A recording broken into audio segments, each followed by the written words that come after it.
reason with one another. A scriptural discussion with the son of man. A live broadcast every Sunday at 12 noon on TV 33, FM 88.1 WHPR, and Comcast Cable. So why don't you call and let's discuss the Holy Bible? And if you have one, the Holy Quran, and come to an agreement about the Holy Scriptures and the true meaning.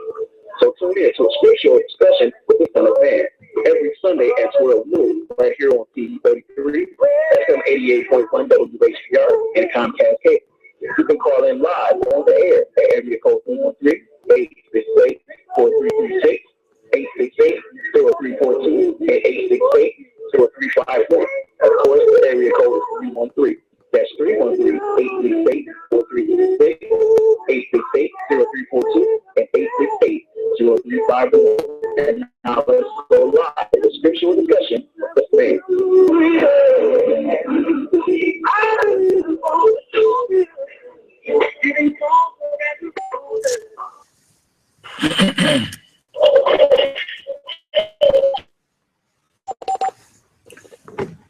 In the name of Allah, the Beneficent, the Most Merciful, the Truthful, and the Most Just, I greet all of you once again with the greeting words of peace from the Lord of the worlds. May Allah's Salam Alaikum. That greeting is like many people, as I've told them, because they were giving the greeting not from their heart, but as a password, it changed from Allah's Salam Alaikum to Salam Alaikum, because people would be saying it so fast that they lost track of really what they were saying. And if you notice, a lot of you are doing it again. Instead of making sure people hear that you are wishing them Allah's peace, since He is the author of peace. And, you know, whenever someone is the author of something, you have to refer to it as theirs. So we have no peace but what we receive from Him. And when I say that, I need to clear what I mean by that. For instance, if He's the author of peace, then He makes out an instruction, list of instructions to us. And as we follow those instructions, we discover that those instructions, by following them, it brings us into a lifestyle that is peaceful. And we have peace wherever we go, as long as we follow Him. So He authors peace. Do you understand? You know, it's just like when we do like we normally would do,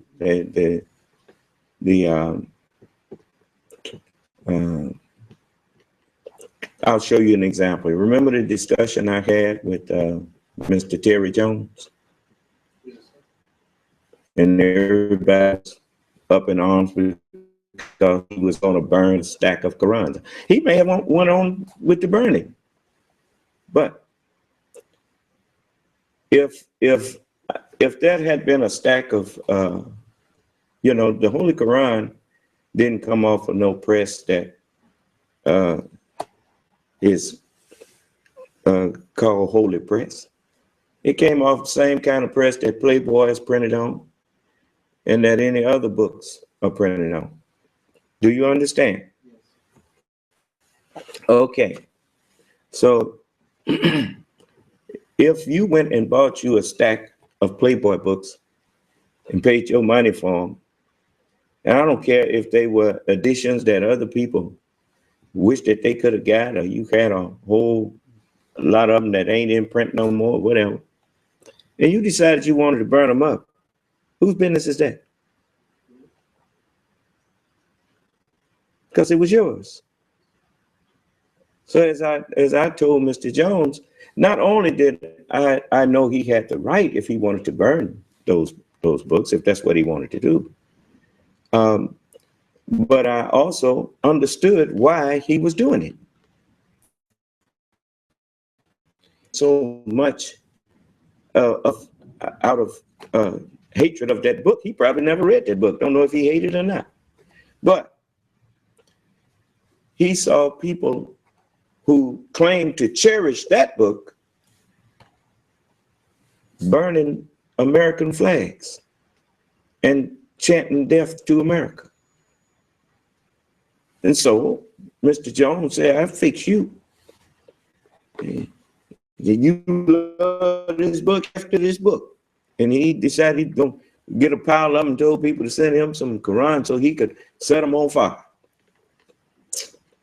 And so I simply told him, if that's what you want to do, you want to pay your money and burn it up for it, that's you, man.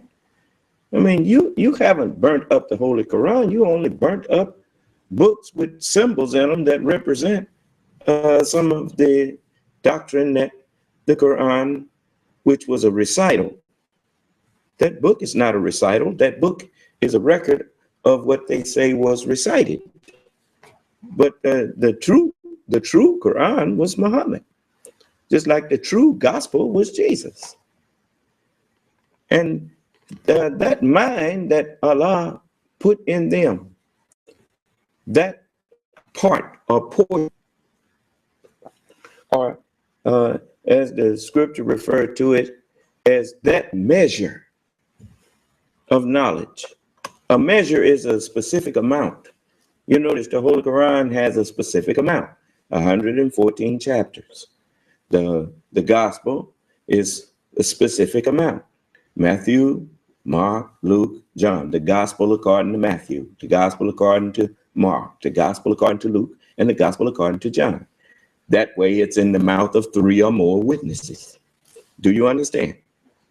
And you know, the scripture is written in such way that it does not contradict itself.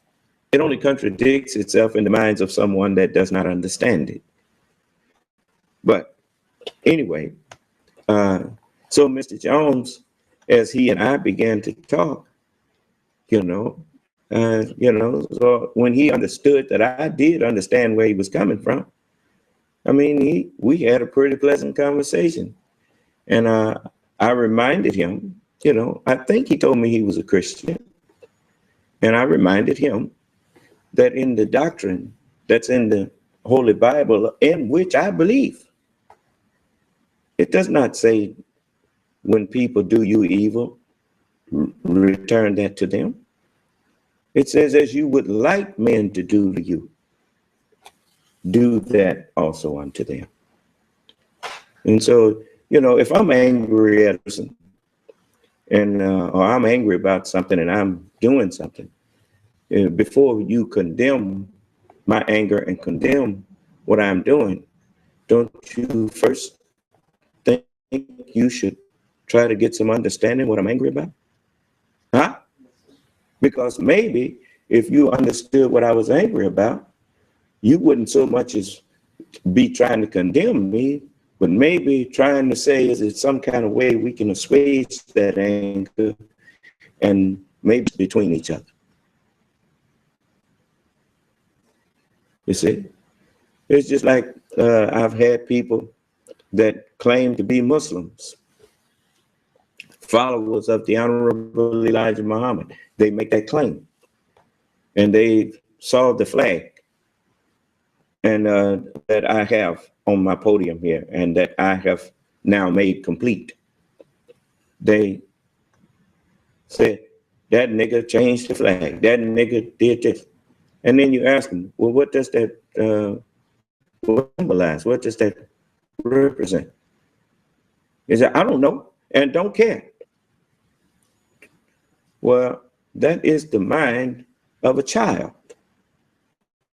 Children are hasty because they have not, you know, the reason that the book says that God created man in haste.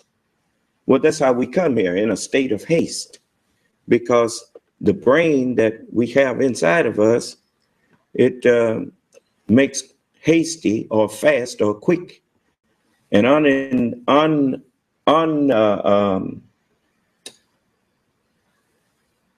what you call uncontemplated decisions, because we don't have much knowledge inside of our head. We come here lacking knowledge. So we come here in the state of what the scripture says that a fool is. Uh, the fool has no knowledge of God, and therefore, if you mention God to him, the fool have said in his mind, "No, what are you talking about?" And he go on. That's the way a child is. A child does not understand what a person who has accumulated wealth of knowledge, and it takes for someone who has a wealth of knowledge. It takes longer for them to come to a decision than someone who has very little knowledge. Because if you have very little knowledge, then it's very little you have to think over when you make a decision about something. So consequently, you always make hasty decisions. Do you understand? And so I'm here to give you pause, to give you as with Mr. Jones. By the time he and I finished talking, he told me he don't have no problem with me, and I simply was, in so many words, told him, well, then you don't have no problem with Muslims, because I am a Muslim, and anyone who is contrary to the way I am is not a Muslim. And so, you know, it's just like there was a time when I would have referred to the Ku Klux Klan as Christians. But as I've looked up the definition that they have in the dictionary of what a Christian is, if a Christian is someone who believes in the doctrine or the teachings of Jesus, then I cannot refer to the Ku Klux Klan as Christians. And so they would be more like the group of terrorists that you call ISIL, ISIS, or Boko Haram, or whatever they, you know. That is not religion. That is not righteousness. Religion is for the instruction in righteousness. Allah said, "I have chosen for you submission to my will as a religion." That's what Islam means. If it had been put in the book in that way, then there wouldn't be no arguments. You know, sometimes in order to keep peace, you have to use the definition of a word rather than the word, because of people's have been misrepresenting what the word meant. It's just like when I was growing up, if we said, when we got angry with someone, sometimes we would say, "You old ignorant thing," and so consequently, just about every time we used that word ignorant, it was to belittle or to condemn someone. So when you tell a person, the average person that grew up listening to that, and say, "Brother, you're ignorant," so what do you mean I'm ignorant? And they fall out with you, because the definition that or the understanding of that word to them became corrupted, because actually ignorant in its simplest and truest meaning is to lack understanding, to lack knowledge. And if you tell a person that they lack knowledge, if you say, brother, you don't understand, or brother, you lack knowledge, then they say, well, he may get a little offended. Well, but the intelligent person will say, well, okay, what is it that I'm lacking? But if you tell him, man, brother, you're ignorant, and then he'll get upset with you because, I mean, he does not really have a great command of the language that he thinks he's speaking. And so the term Islam means entire submission to the will of God, complete submission to the will of God. Okay, anyone that claims to be a righteous person will tell you that that's what they are. That's what they believe in. If they are righteous, if they believe in religion, they will tell you that if you say, do you believe in submitting totally to God's will? They say, oh, yes, yes. But if you say, do you believe in Islam? They say, no, I don't want that stuff. And that is the problem. And that's what I'm here to straighten out. When you understand what the word itself means, how are you going to know who you're dealing with if you don't have an understanding of what language means, what words mean? You know, anybody can claim to be something.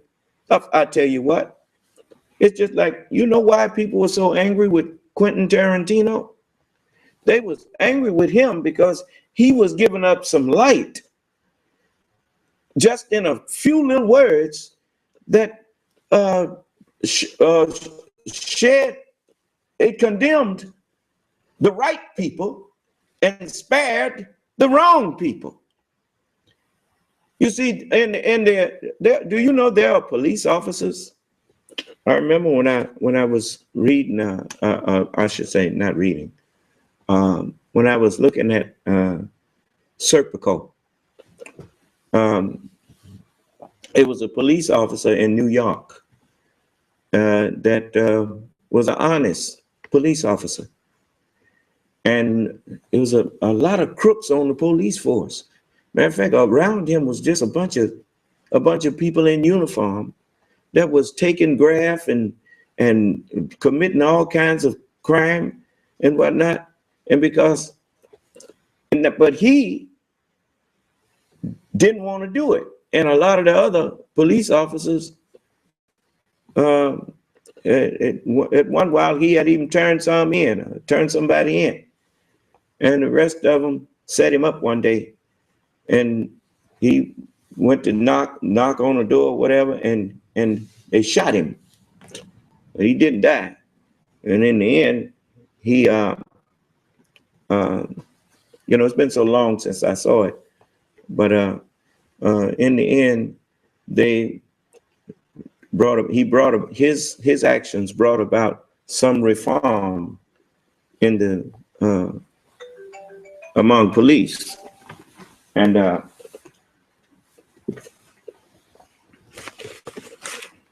already said Serpico. I remember that part. But anyway, and so, many police, here you got a crook walking around in a policeman's uniform, and he may be right next to a real police officer in uniform, and maybe his partner or somebody he got to call for backup. And if one is true and another one is faking or being a hypocrite, then the true one, he's wondering, he has to wonder, well, who's gonna have my back? If I go here, I need my job, I want to do my job, but here I got these bunch of crooks around me here. And so, they have to go along with what they have to go along. They They be caught between the rock and the hard place.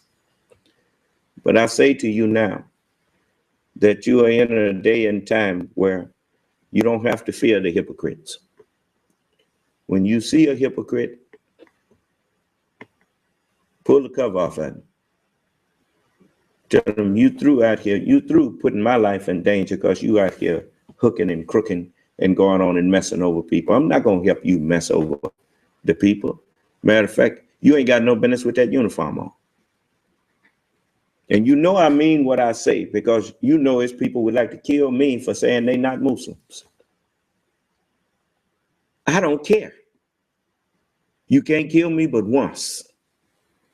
And even then, you need Allah's permission. That's what the devil shared. He said, when Allah asked him about Job, he said, have you considered my servant Job over there?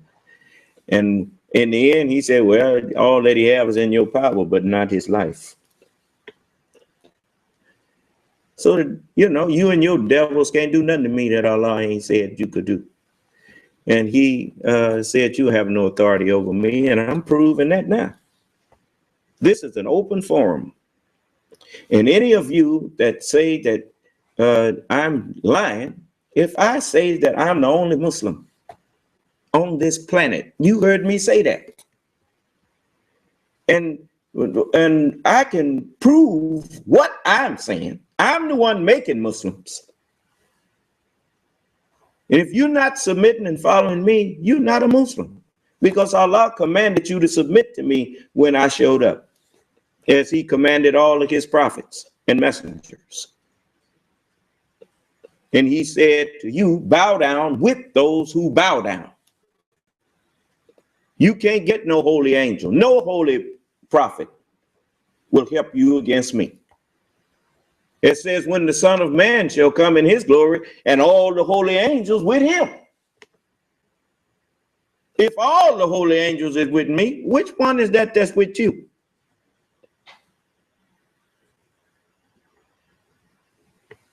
And if ain't none of them with you, there ain't none of you righteous. No, not one.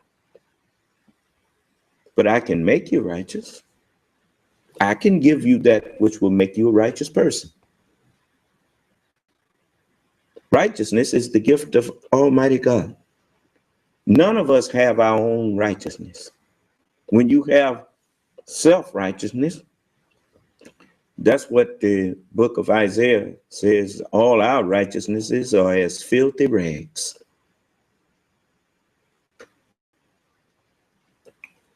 So as I told Mr. Jones, and that I just reminded him, I didn't try to order him to do nothing. I couldn't order that man not to do what he pleased with his own property.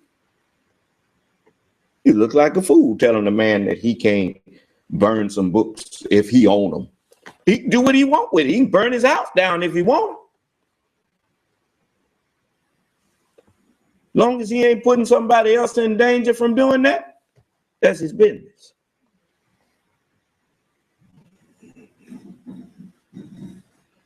You see, but you got people that's walking around here trying to purposely misrepresent the true religion of God, which is submission to his will. So when you meet someone that claim that they are something, or they are this, or they are that, if you're not absolutely sure, and you can't be sure if you haven't checked into it for yourself, if all you got is from some hearsay, well then, tell hearsay to show you. Even when I was in elementary school, and somebody said something that I didn't know, we, and it wasn't just me, it was other children too. We all did it. And you'd ask them a question and they say the answer. And you say, no, that ain't it. And then the first thing out their mouth was say, well, the book said it. Said, show it to me. And then they take it and show it to you. Say, well, yeah, that's what it said. And that was that. The book settled the argument. Now, The Holy Bible and the Holy Quran, I have both of them here with me. Now, any of you that say I'm lying about something, all you have to do is open up the Holy Scripture and show me what I'm lying about. And if you can show me that I'm lying about something, then I will do just what I said. I will cut you a check for $20,000. And I will also tell you to bring me a gun because I don't have no pistol. I don't have no guns. And I don't want none. You bring me the gun and I will put it to my head and you tell me when to pull the trigger. And I will pull the trigger on your command. And then you won't have to go to jail. People will just say that old crazy man finally got what he had coming. Right? There you go. See? But you have murder in your heart. That's why you going around trying to kill people who disagree with you. And then you want to misrepresent what the prophets really stood for because you never loved Prophet Muhammad. You didn't. That's why y'all ran him out of Mecca. Name a prophet that you didn't give hell to. Moses had to sleep inside of a ring of fire while he was trying to teach you and bring you out the cave. And if he hadn't built some fire around himself, you'd have ate him. They even got places online to teach you how to cook a human being. You what? And some of you that look like me, you're not innocent. You talking about Black Lives Matter? And you say Black life, if Black lives matter, then why doesn't Black lifestyle matter? Because it is your lifestyle that generally determines how long you live. Let me show you something.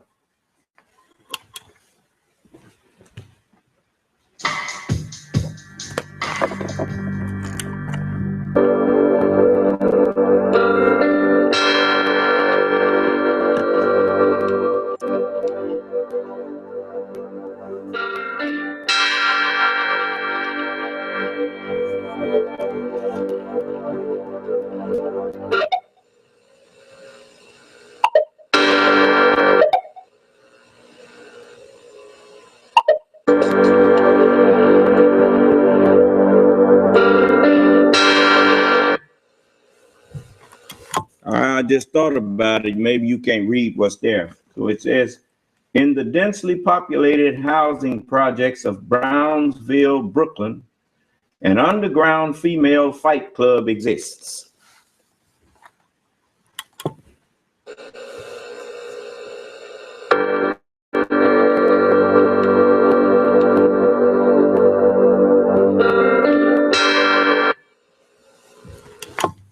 Women bare knuckle brawl in an undisclosed location for money and reputation.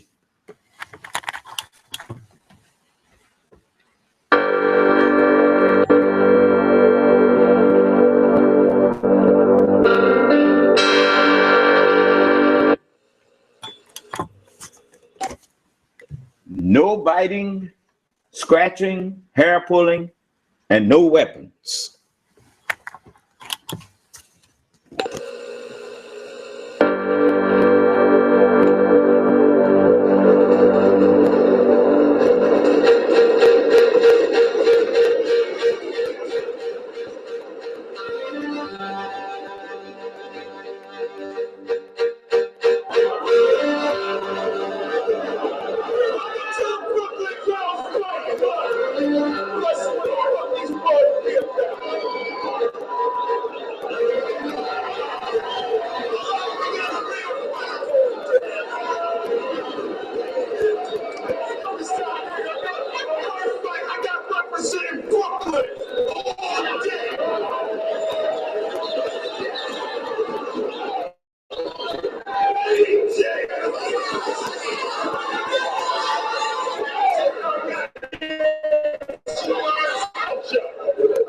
coming straight outside this hill.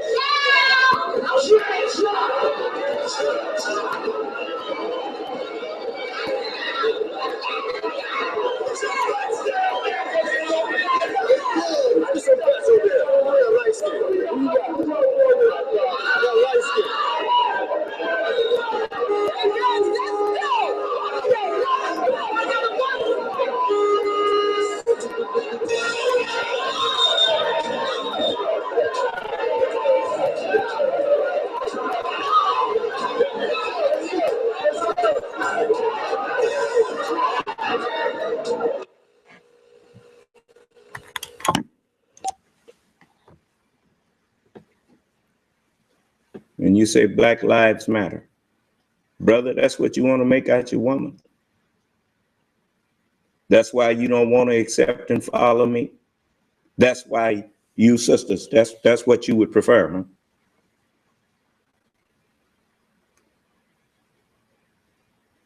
Where's the outrage? Where is the people cursing and swearing because they got our daughters out there beating up on each other and our sons coaxing them on? Where's your fathers and your mothers?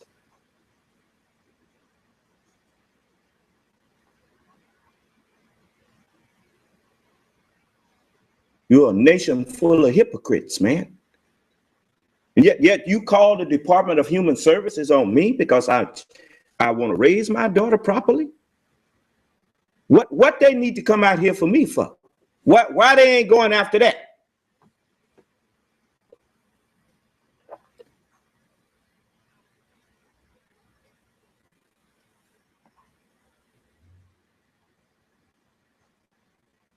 You're going to have to answer for all of these things. You think I'm bringing this up and fretting about it?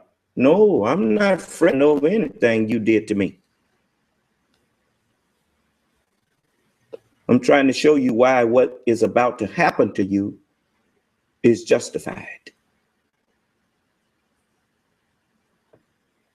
When you see tornadoes staying on the ground for 8 and 9 hours, sweeping the earth clean, then you will understand.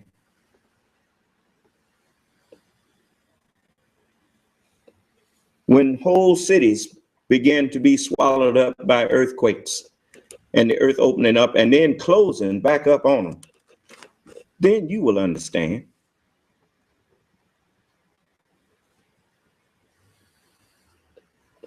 You'll understand just what Isaiah tried to tell you.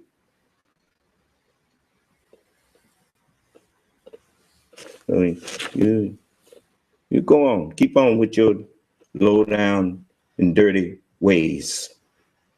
Then want to come out here acting like you care about black people as much as I do. You don't care about nobody.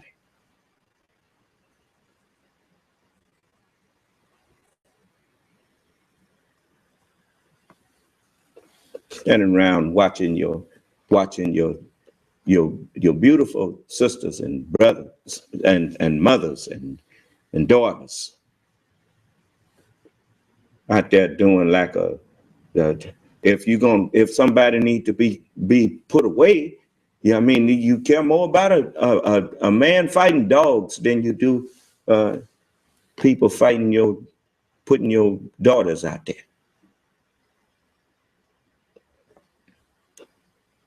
And got them trying to beat each other down.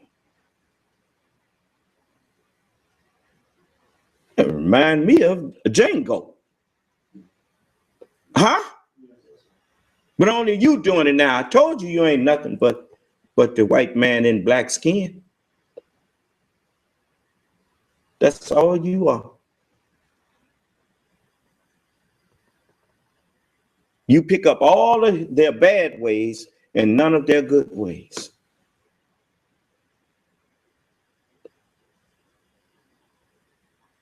And when we try to invite you to something good, you call it hate teaching.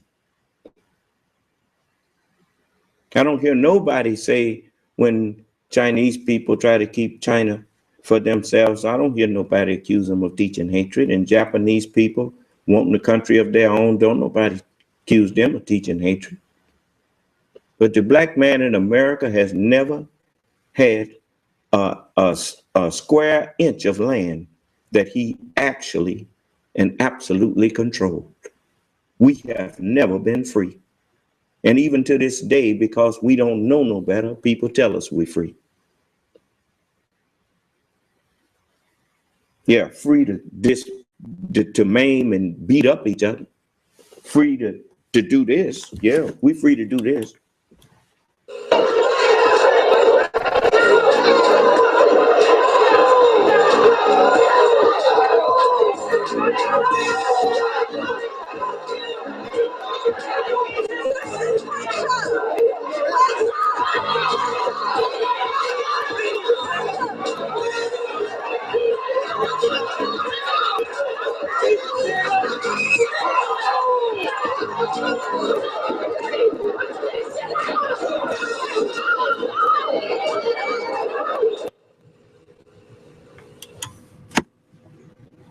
Where are the parents?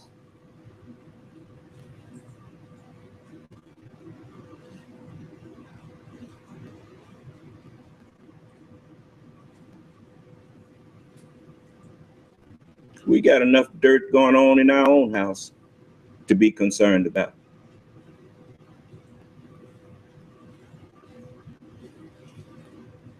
Now you unmute your phone and tell me what's wrong with what I'm teaching. Come on, unmute your phone and tell me what's wrong with what I'm teaching. And because a man who was much more well known than me began to stand up and speak about our problems and telling us that, you just got to take control. What is the problem? A man trying to tell us that we ought to take control of our communities and teach our children and take charge of our young men and our teenagers and whatnot, and help them to grow up to be productive and respectful men and women. Then they concoct a bunch of lies to try to keep you and me from listening to that man. His name was Bill Cosby.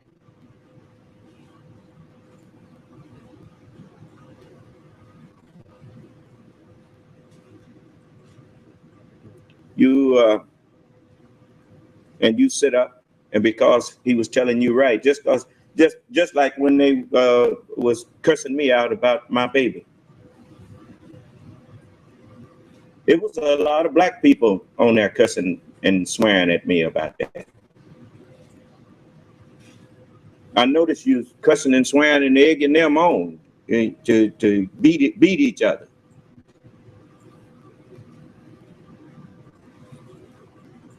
You're some wicked people. And I'm gonna tell you something. That's something else I agreed with W.D. Muhammad on. He said the devil wear colors like we do clothes. You better learn to recognize the devil even when he come looking like you.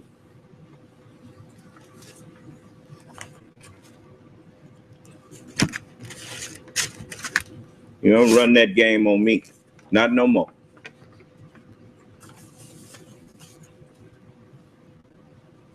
See, as the messenger said, if you say there go the devil, then don't try patterning yourself after the devil.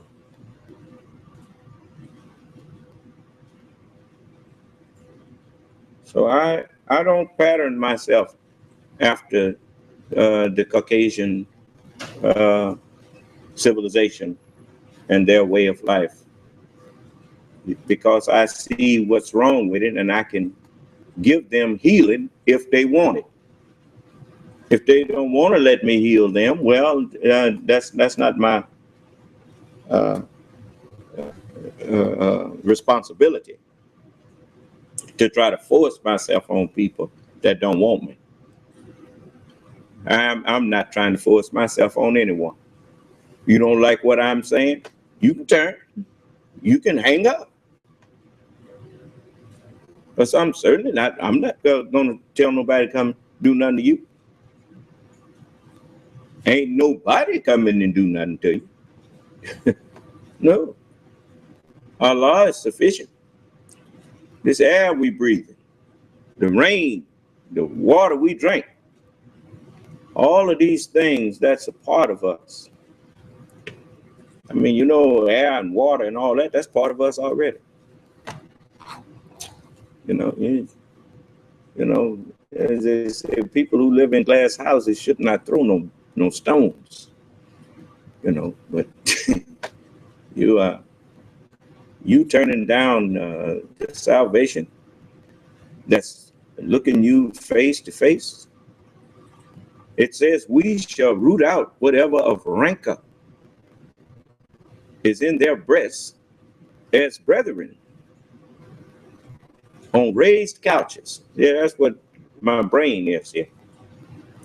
It's a couch on which Jesus and Moses and David, the teachings of all of those men sit.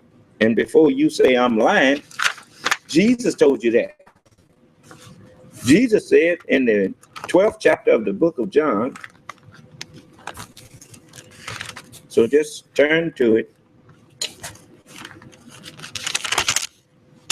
Jesus said, this is the 12th chapter, and I'm going to go over here to the 47th verse. Jesus said, and if any man hear my words and believe not, I judge him not. No. Jesus, Moses, David, Muhammad, they didn't come to judge you. They came to bring you warning that the judge was coming. Do you understand?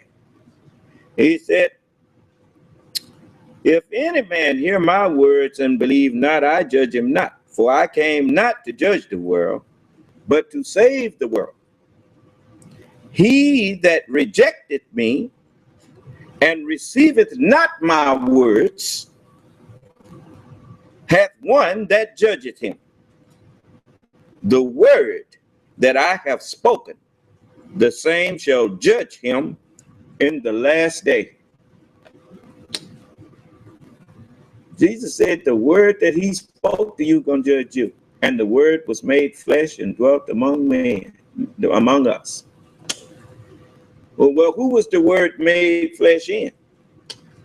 The one that was told to eat it. Son of man, take the book and eat it up, and then go and speak with my words. What do judges do? A true judge is just like a true Supreme Court justice. He speaks with the words of the Constitution, which are the words of the founding fathers. The founding fathers judge you not, but the words that they spoke judge you. Yeah, the prophets judge you not, but the words which they spoke judge you. How? Those words have now taken up residence in my brain. Does anyone disagree? This is your chance.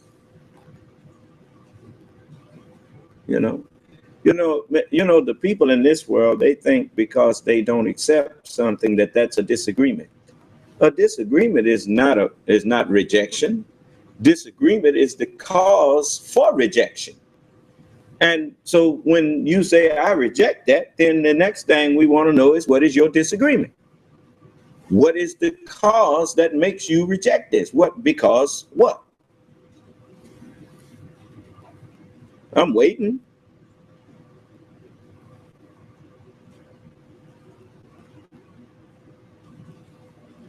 Many of you, all I am to you is a show. That's all. You'll be sitting there hitting each other, slapping each other's hand and all that kind of thing, as though I'm here to put on a show for you. Do you not realize that the words that's coming out of my mouth is condemning you if you don't start changing and getting in accord with them?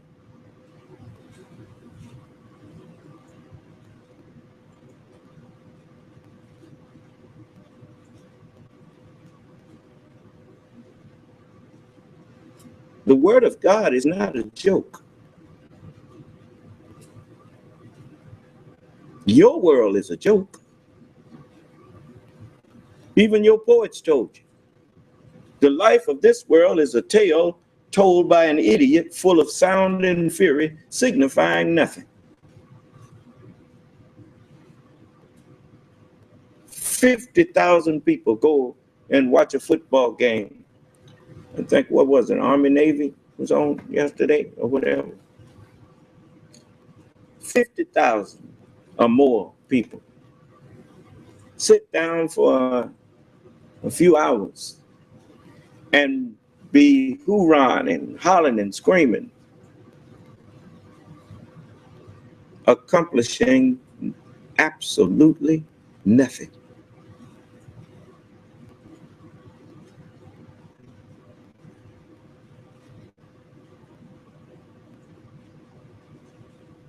The gladiator games go all the way back to Caesar, Augustus, and Julius, and Alexander.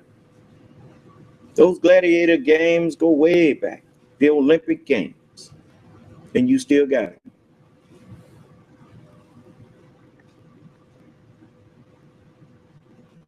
Something to entertain, to keep people's minds entertained, to cause them to forget that they are accomplishing nothing.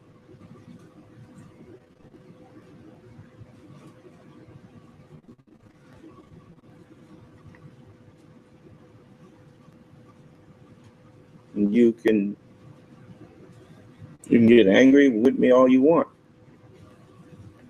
You can't make no lie out of nothing I'm saying. You don't even know how you became so interested in listening to somebody stand up and lie to you. You love to see people stand up lying. Now, why is that?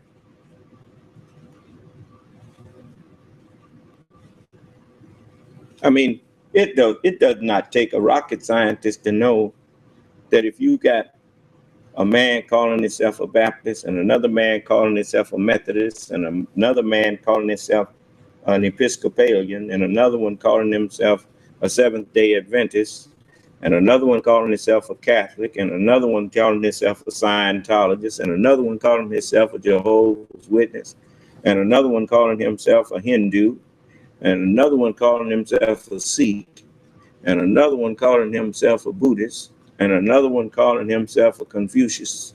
What do you, what?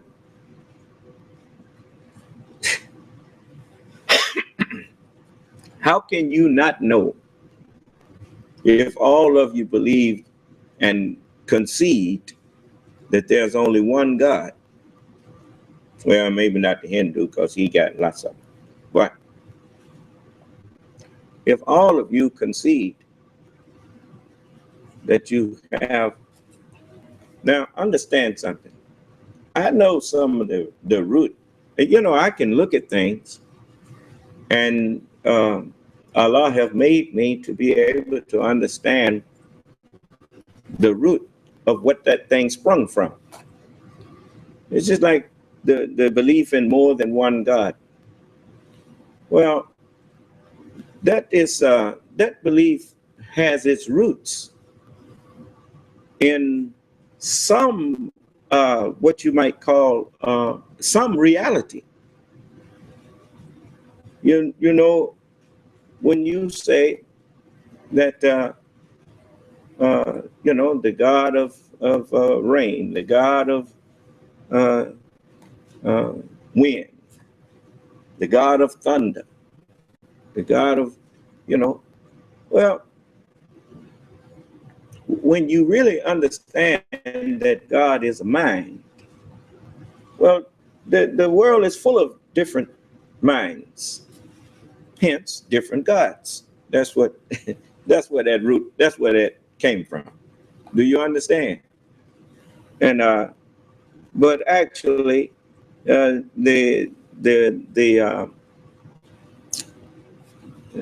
in the teachings that the Honorable Elijah Muhammad taught us, that uh, Almighty God has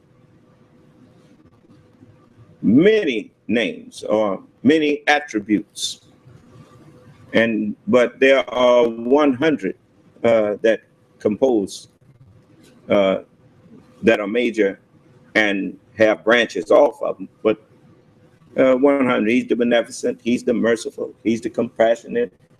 He is, he have 100 attributes, and it's not that they are separate from him. It's just like your members, just like your body has lots of members, but they all function as one. And likewise, the mind has lots of attributes, but it functions as one, the mind of God. Do you understand? And so there's much that we can share with you that will keep you from being alienated when we condemn what you thought was a true religion, but now you're finding out that I know the roots of what you got, but you don't know what I have. Do you understand? And that should tell you something about who I am. So you grew up as I did. I grew up in America here, so I can speak with authority on America in a sense that other people cannot. And many of you call America the Great Satan, but that's just like the pot calling the skillet black. You are just a lesser Satan, and all of the rest of these your governments and whatnot, you are lesser, and you are jealous of the greater one, but you are a lesser Satan.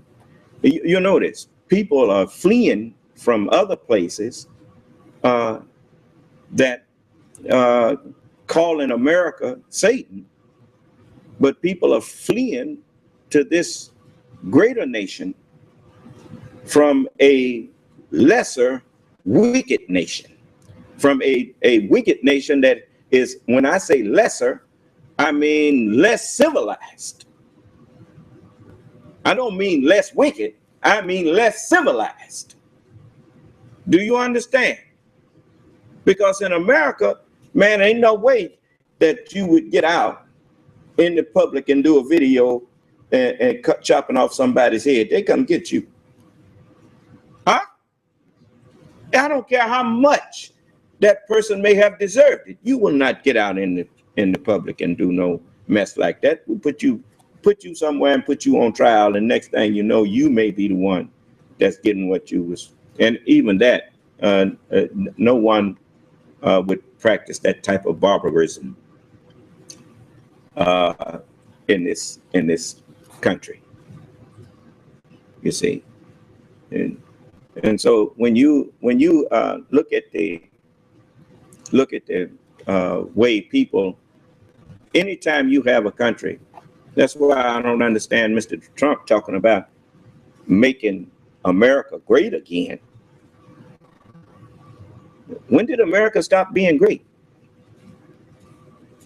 Come on, all of y'all that's out there that's saying you support Mr. Trump, when did America stop being great?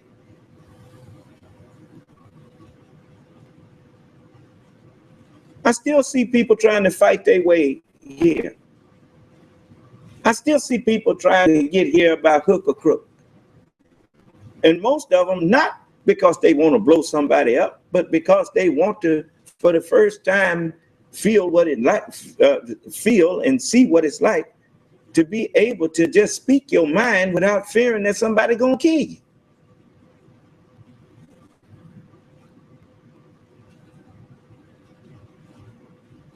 See, them people don't believe that mess that if they believed it, why don't they come in here and explain it to in a forum where people can, and I say like this: if you come in here to talk with me, I'm not gonna do you like I've seen Donald Trump and his people do people that disagree with him.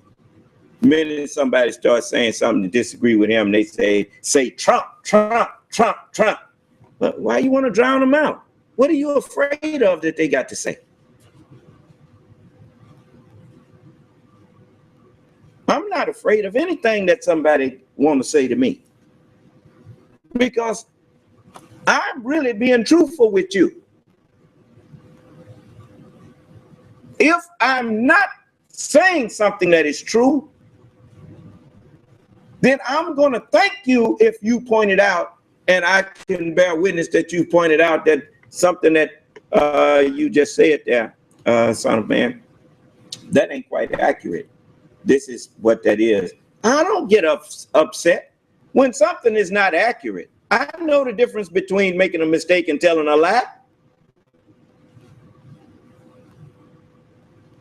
When you know that you're saying something that's not true, you are lying. When you saying something that's not true and don't know it, then you are making a mistake. Do you understand?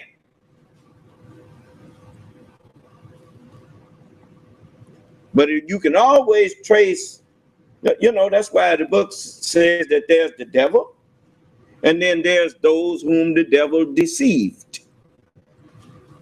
Do you understand? They was all cast into the lake of fire, but the thing is, the ones that the devil deceived is not the ones who were so much as the liars. The devil is the liar, and he got you to believe his lie. So he deceived you. So I want you to understand where the first deception starts. You see, because if you don't know how you are set up to be deceived, then you keep perpetuating it. Now, do you know what a revolution is? A revolution is a complete change. Just like the term it said, revolution. It's like when you have RPMs, that is revolutions per minute, complete turns per minute, per minute. Okay, and a revolution is a complete turnaround, a complete change. Do you understand? And that's what they were meeting about. I think it was in Paris, concerning the climate and the pollution that the civilizations all over the earth, all of the countries met and agreed, at least in a gentleman's agreement, that the climate, the things that they are doing that pollute the air and pollute the earth are having a detrimental and deadly effect on the earth. And they have at least agreed in the general sense that they was going to do something, all of them do their part. That's what they said on news. In words, do their part to cut back on pollution, and to start going with energy, producing energy by clean means. They call green energy, that everybody's agreeing to get away from fossil fuel, and they don't call it, just like these people talk about the oil in the earth comes from decaying matter. That's a lie. The oil in your body don't come from decaying matter. Your body has sebaceous glands, and so does the earth. And there has never been a shortage of oil. That's the lie they tell. Just like in your body, your sebaceous glands are there, and there are sebaceous glands in the earth. So, people can tell you anything if they make you a functional illiterate person. What is a functional illiterate? It's a person that speaks a broad language with a narrow understanding of it. Do you understand? And that way, when as I was looking at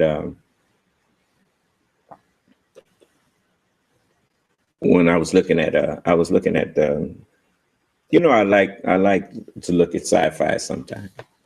I mean, I can't help that. I grew up on the same diet that you did. And so from time to time, I would eat me some junk, you know, some junk, junk food. Sci-fi is junk food, you know. It's not as bad a junk food as a lot of that stuff that you call what they call it, real life stuff, which ain't nothing but junk.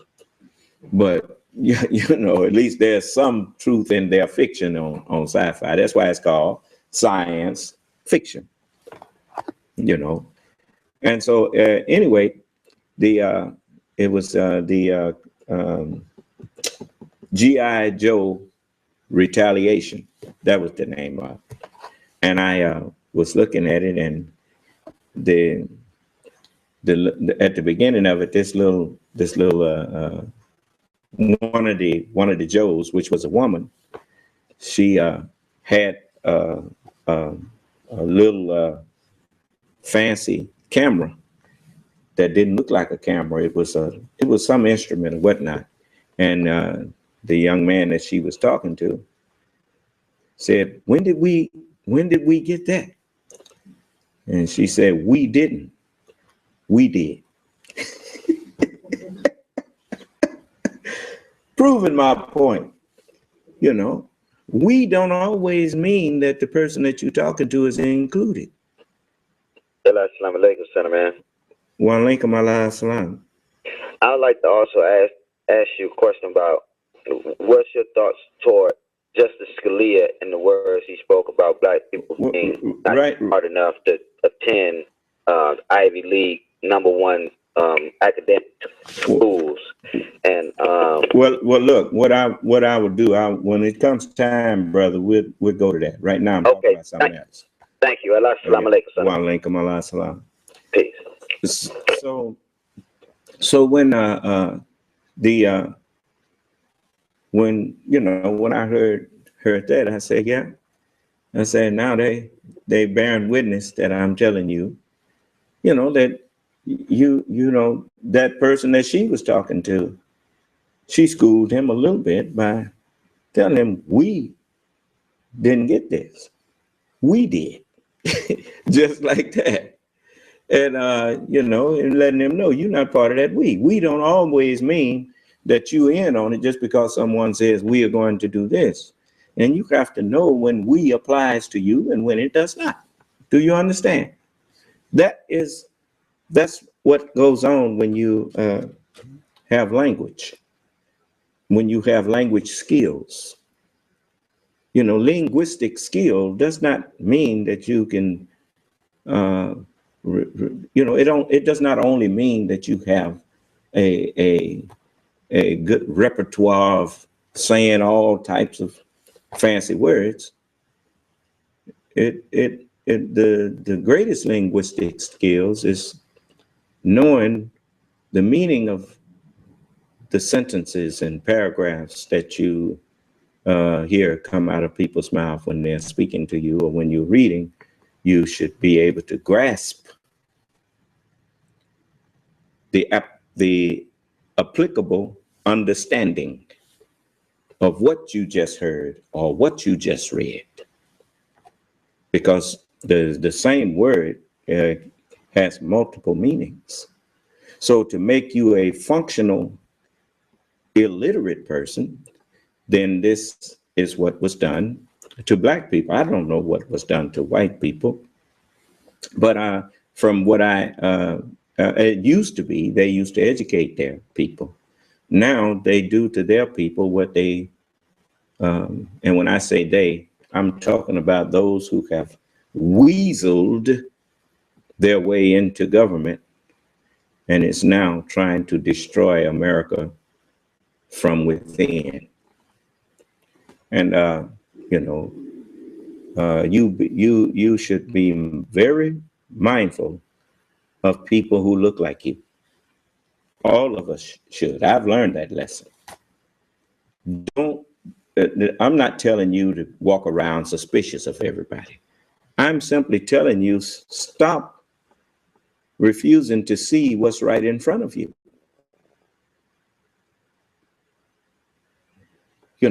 Start questioning the actions and deeds of people. Because I'm gonna tell you something. That wasn't all of them people that, for instance, when every time someone heckles or goes to a rally, heckles Mr. Trump or heckles anybody. But I saw what happened with him briefly, and they put him out. Well, it may have been funny to you to see that person get put out for being heckled and for getting on the wrong side of Donald Trump. But he's given you a preview of what you can expect if you ever disagree with him. Have you thought about that?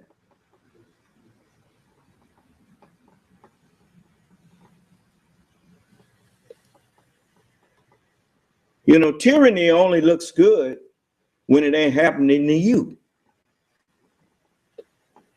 But when someone begins to tell you that you don't have the freedom to speak to me, and I don't have to listen to you, and even when you trying to get in a meaningful dialogue with the person and find out and get some answers from them about what they represent or whatnot, and then they just tell you that they don't have to talk to you and they usher you out. Well, then they're showing you what kind of leader or what type of ruler they will be if you are foolish enough to put them up there. You're going to get enough of joining gangs,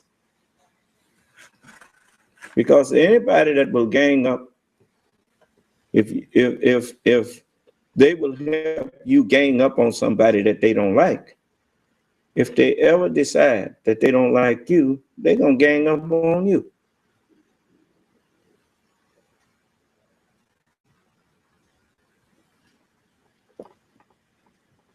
I'm not careful about how I treat my friends, because, it's easy to treat your friends right. I'm not careful about that. What I am careful about is how I treat those that are my enemies. That's what, as you would men do to you, do ye also unto them.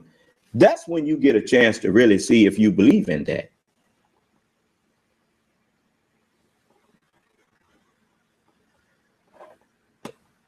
You see? So you go on. I know you don't, you're so filled with hatred that you're blind. And strong emotions is like high wind, high rain. You notice when the wind blowing, you've seen when the man be trying to report on a hurricane or something, and he be standing up out there and he be talking and can't nobody hear him. You hear him, but you can't hardly hear what you can't make out what he's saying, because the wind and the rain is coming down and drowning him out.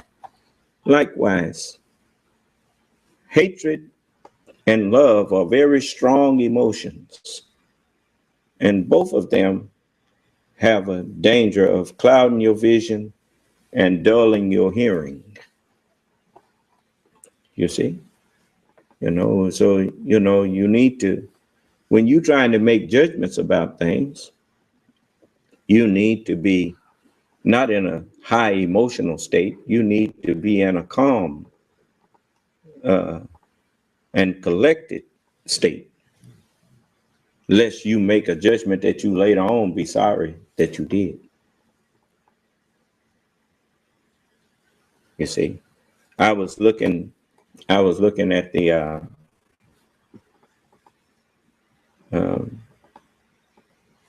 this caught on camera. I happened to come across this where this young lady drove and was driving and drove into a fire. And I didn't quite get whether her whether her car had caught on fire, but I think she had drove into where fire was burning along the highway. It was a forest fire or something. And before she knew it, she couldn't see. And you know how people a lot of times think they're gonna drive through something, and instead it was bigger than she thought, and she wound up having to hit her brakes. And she was sitting there, and she couldn't tell which way to go because it was she didn't know which way the fire was because the smoke was everywhere. And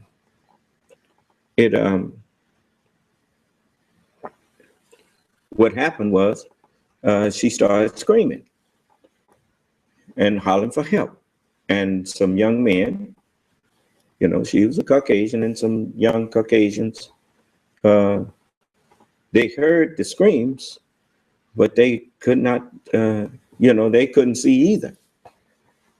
But they told her to keep screaming. So they, and they worked their way to where she was, grabbed her hand out of the car and led her out of that situation. And I thought about when our building had caught on fire, and I went and told some of my children to get out of there.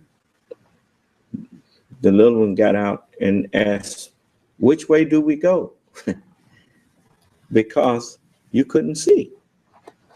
And I say, "Go to where you always go when you come out the front door of your room." And then they just turned to the left and went on out of there. But the main thing is that, you never, when you're upset or emotional, your judgment gets clouded. Your judgment gets off. You see, it's like people. I want you to see something else here.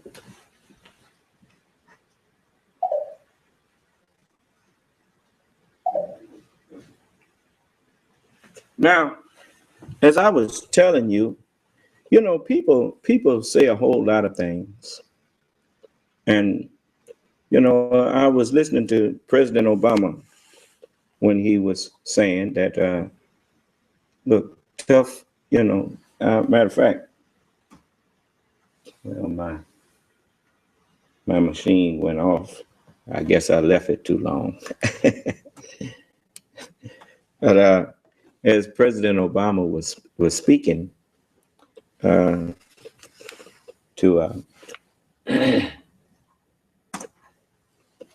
as he was speaking to the addressing the nation concerning the terrorists, the two terrorists that had murdered those people in San Bernardino. He said in there at one part about, in so many words, that tough talk ain't gonna get nothing done.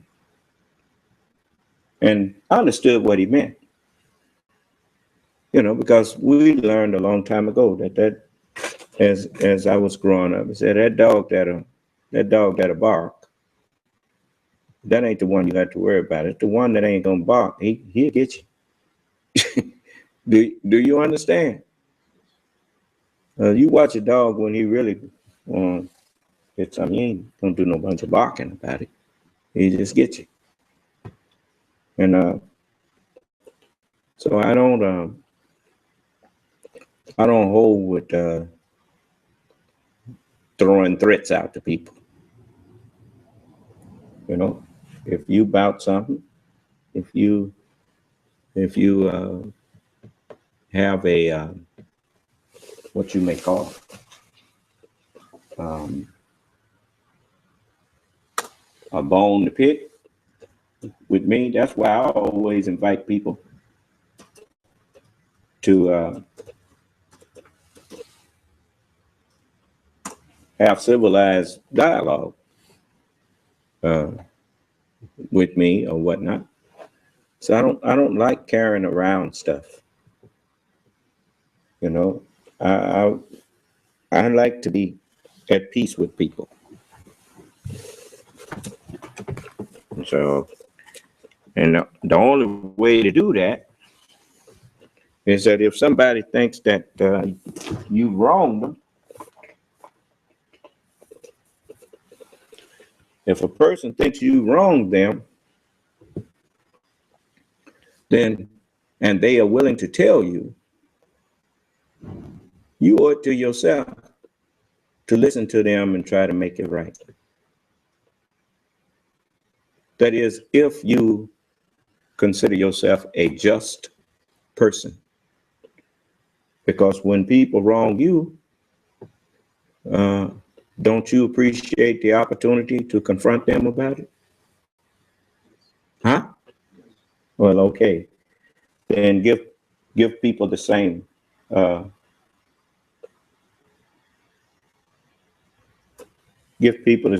courtesy that you want to be afforded. So I'm going to let you see something here.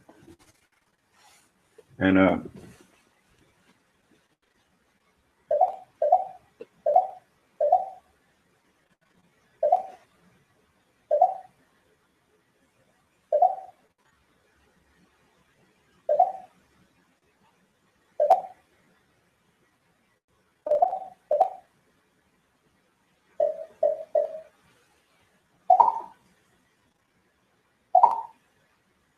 exactly. Now, this was approximately 500 days after the president was in. He had that oil spill down there in the Gulf. And I want you to listen to what he had to say.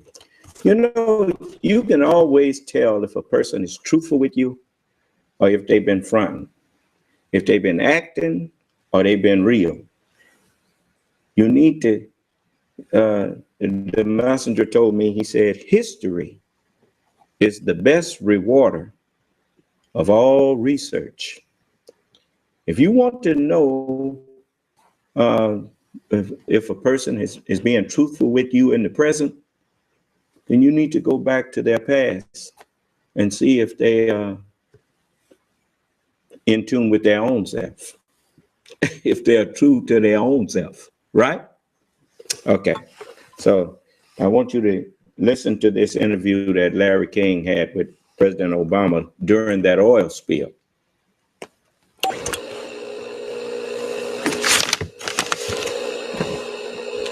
What happened, but whether it's a combination of human error, them cutting corners on safety, or a whole other variety of variables, they're responsible. So they've got to pick up the tab for the cleanup, the damages, fishermen who are unable to fish right in the middle of their most important season. And my job is to make sure that they are being held accountable, that we get to the bottom of how this happened, that they are paying what they're supposed to be paying, that they cap this well. In terms of actually solving the problem, BP has particular expertise when it comes to capping the well. They've got the equipment that our Defense Department, first thing I asked was, do we have some equipment that they don't have? And they, along with other oil companies, have the best equipment, have the best technology to deal with the well at the bottom of the ocean. Now, when that first happened, you know, it gave me a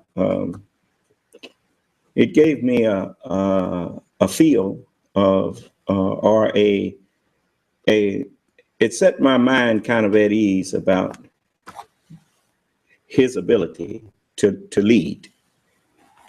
because part of leading is knowing when not to. When you are not as knowledgeable as someone else, then you should not try to get in the driver's seat. You ought to put the one that's more knowledgeable in the driver's seat. So when he took his time, not trying to prove something, but trying to do the job that he was put in there to do. He acknowledged that BP been in this business, and in other words, these people, this is their business. They know, they have all of these things, equipment and whatnot. Then he checked with his people, and his people told him that they don't have nothing that BP don't have, and BP has things that they don't have.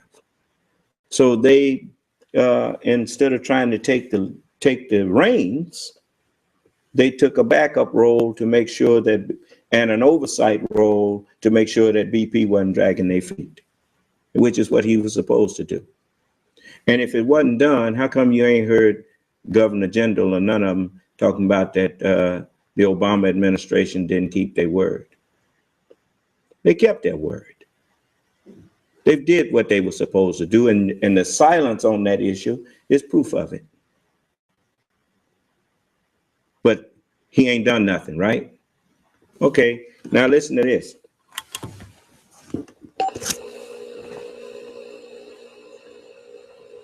What we have a responsibility for is to make sure that the recovery efforts, mitigation efforts along the coastline, making sure that fishermen and businesses that are being affected are getting paid promptly, making sure that local people are being hired.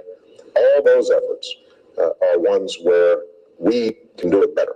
And so what we've said is, you're going to pay, you will coordinate BP with us, but ultimately, if we say that you need to deploy folks over there, or you need to compensate such and such here, or you need to, for example, most recently, help to dredge up and create some barrier islands in some selective areas of Louisiana in accordance with some of the ideas that the state had down there, then you need to do it. Sam, I know you appear so calm. Are you angry at BP? I am furious at this entire situation, because this is an example of where somebody didn't think through the consequences of their actions. And it is imperiling not just a handful of people. This is imperiling an entire way of life and an entire region for potentially years. Has the company felt your anger? Well, they have felt the anger, but what I haven't seen as much as I'd like is the kind of rapid response. Now, they want to solve the problem too, because this is costing them a lot of money. And the one thing that I think is important to underscore is that I would love to just spend a lot of my time venting and yelling at people. But that's not the job I was hired to do. My job is to solve this problem. And the one thing that I think is important to underscore is that I would love to just spend a lot of my time venting and yelling at people.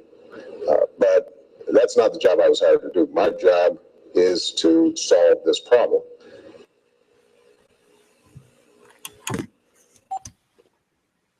And that's what he still does. But everybody, that's the man that you want to be the head of your nation. That when things get tough, when things ain't going right, everybody else, okay, you go to losing your head, getting excited and all that kind of thing. But we don't need the leader falling apart. We need him to have a plan. And I hope that he says, instead of getting out there venting and going on, say, we got this. We on the case.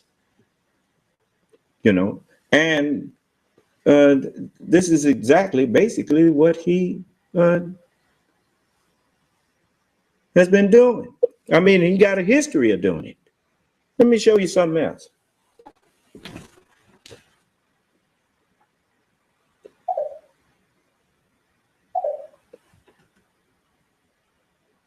You see, I really shouldn't have to do this. But, you know, I told you before, I've seen the attacks on this particular president. And as I look at the things that the man has done with his administration, with the help of his administration, and I say, why they keep on saying this man ain't doing nothing when you don't hear nobody really being able to truthfully say that the economy is worse now. The economy is better. Everything is better since he took office.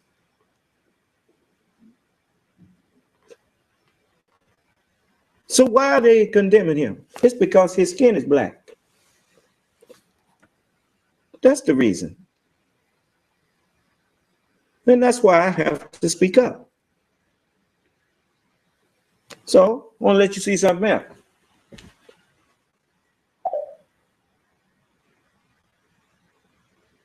Just give me a minute.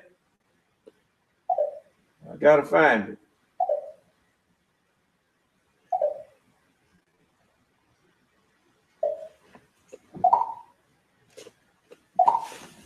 I don't know. Everybody's. I've covered this for probably the last 8 years. Yeah. Everybody's in a good mood. So Bob Schieffer came tonight with Kimberly, making me laugh. Kimberly and Brad Pace of the country.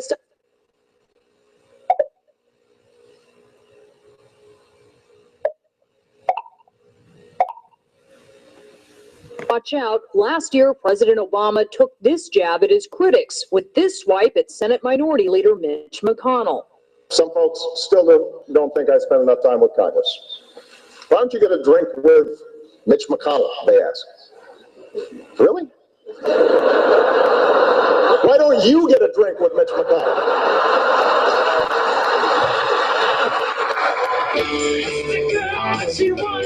Even pop stars make good targets. The Jonas Brothers are here. They're out there somewhere. Sasha and Malia are huge fans. But boys don't get any ideas. I have 2 words for you. Predator drones. You will never see it coming.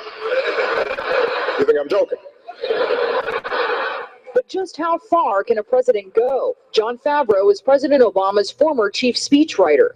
These are some of the hardest speeches to do because the really funny jokes you can't use. And then there's a whole bunch of jokes that just sound really cheesy, right? Because they're like typical politician jokes. So we're trying to get somewhere in between with the jokes that we write.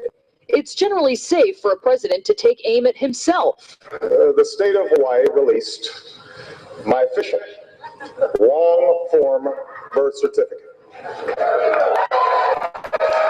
Tonight, for the first time, I am releasing my official birth video.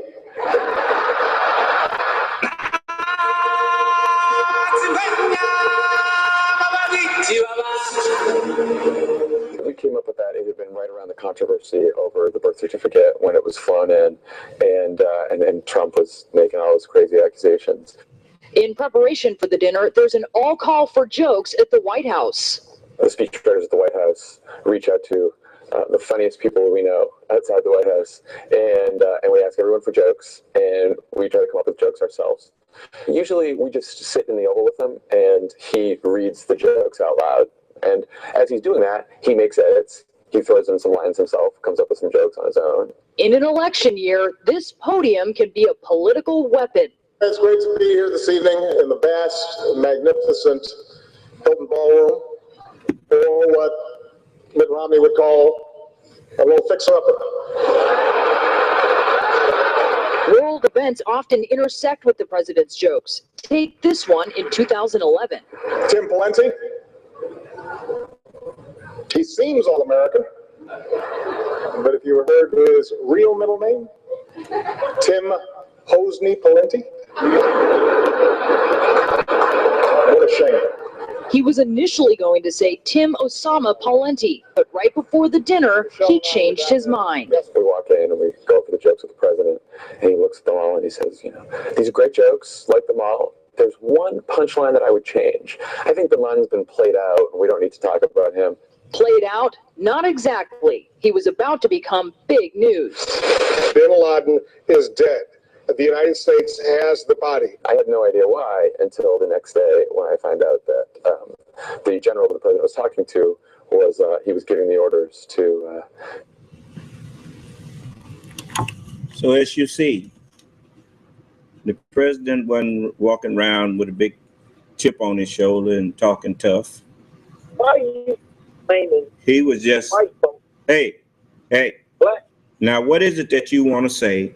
Calm yourself down and talk to me and not at me. So I'm not running from you. So now what is it you want to say?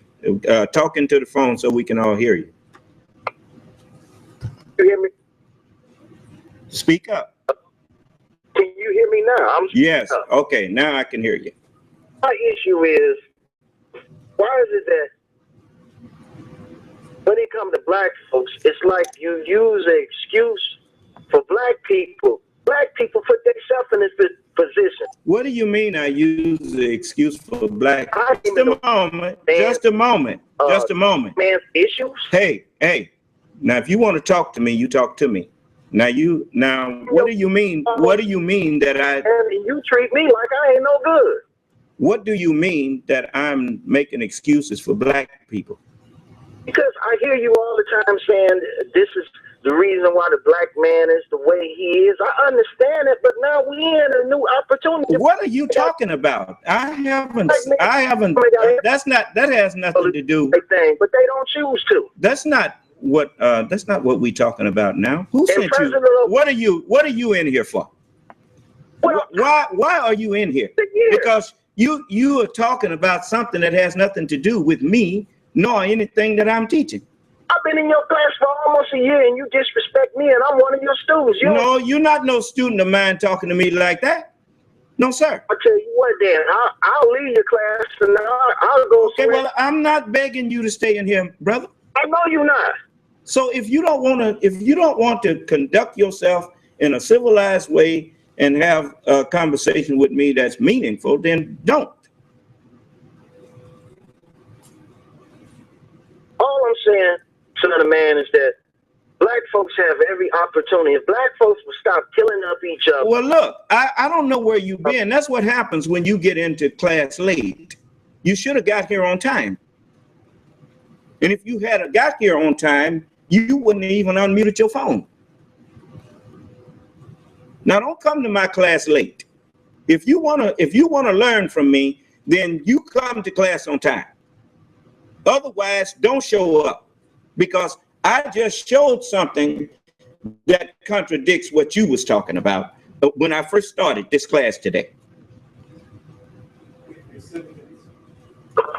You've been in the class all but 7 minutes, and you come in here acting like you've been in class all of the time, when what you actually doing is you are actually disrespecting yourself.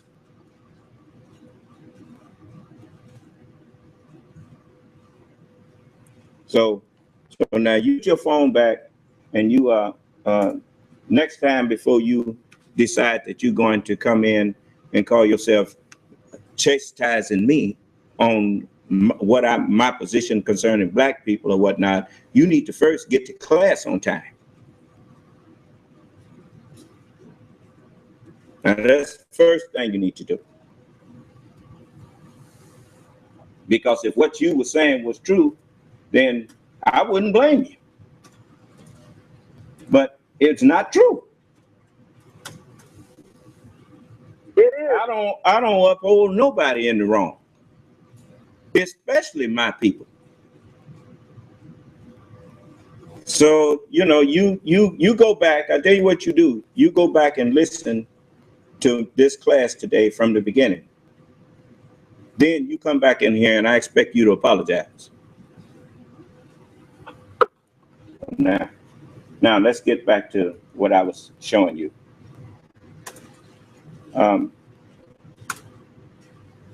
And I want to say this to all of you. Don't never talk to me like you call yourself doing me a favor to listen to me. You ain't doing me no favor to listen to me. You're doing yourself a favor.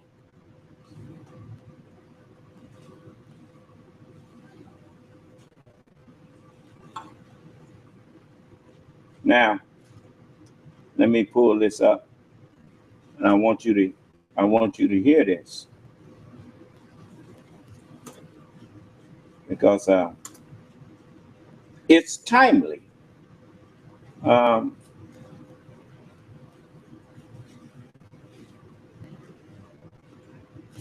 If I can find it, just a minute. Here it is. So I want you to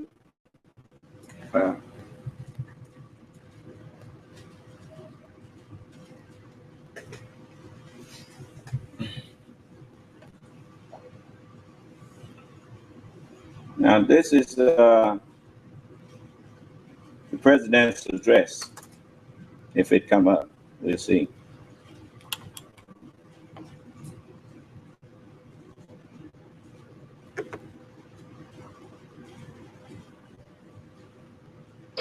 Good evening.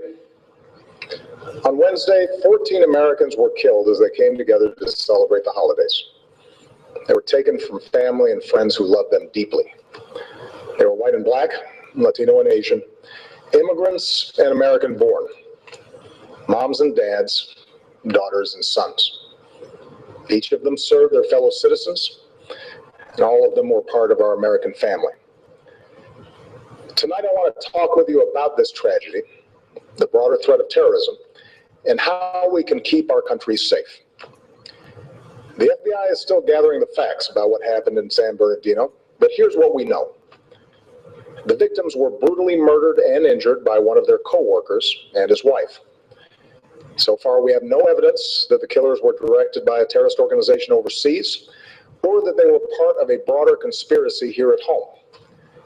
But it is clear that the two of them had gone down the dark path of radicalization, embracing a perverted interpretation of Islam that calls for war against America and the West. They had stockpiled assault weapons, ammunition, and pipe bombs. So this was an act of terrorism designed to kill innocent people. Our nation has been at war with terrorists since Al-Qaeda killed nearly 3,000 Americans on 9/11. In the process, we've hardened our defenses, from airports to financial centers to other critical infrastructure. Intelligence and law enforcement agencies have disrupted countless plots here and overseas and worked around the clock to keep us safe. Our military and counterterrorism professionals have relentlessly pursued terrorist networks overseas, disrupting safe havens in several different countries, killing Osama bin Laden, and decimating Al-Qaeda's leadership. Over the last few years, however, the terrorist threat has evolved into a new phase. As we've become better at preventing complex, multifaceted attacks like 9/11, terrorists turn to less complicated acts of violence like the mass shootings that are all too common in our society. It is this type of attack that we saw at Fort Hood in 2009, in Chattanooga earlier this year, and now in San Bernardino. And as groups like ISIL grew stronger amidst the chaos of war in Iraq and then Syria, and as the internet erases the distance between countries, we see growing efforts by terrorists to poison the minds of people like the Boston Marathon bombers and the San Bernardino killers.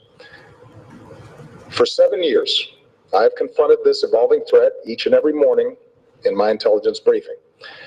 And since the day I took this office, I have authorized U.S. forces to take out terrorists abroad precisely because I know how real the danger is. As Commander-in-Chief, I have no greater responsibility than the security of the American people. As a father to 2 young daughters who are the most precious part of my life, I know that we see ourselves with friends and coworkers at a holiday party like the one in San Bernardino. I know we see our kids in the faces of the young people killed in Paris.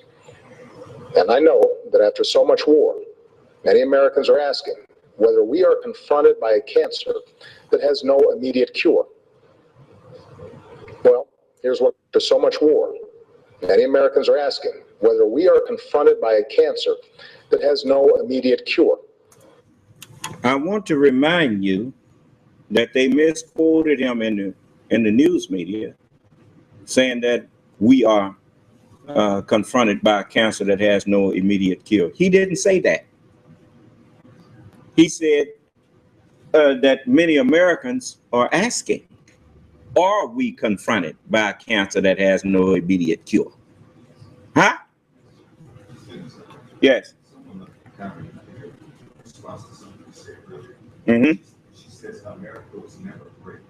A great nation that dedicates itself. Well, there again, you have people that want to contradict the scriptures, talking about America was never great.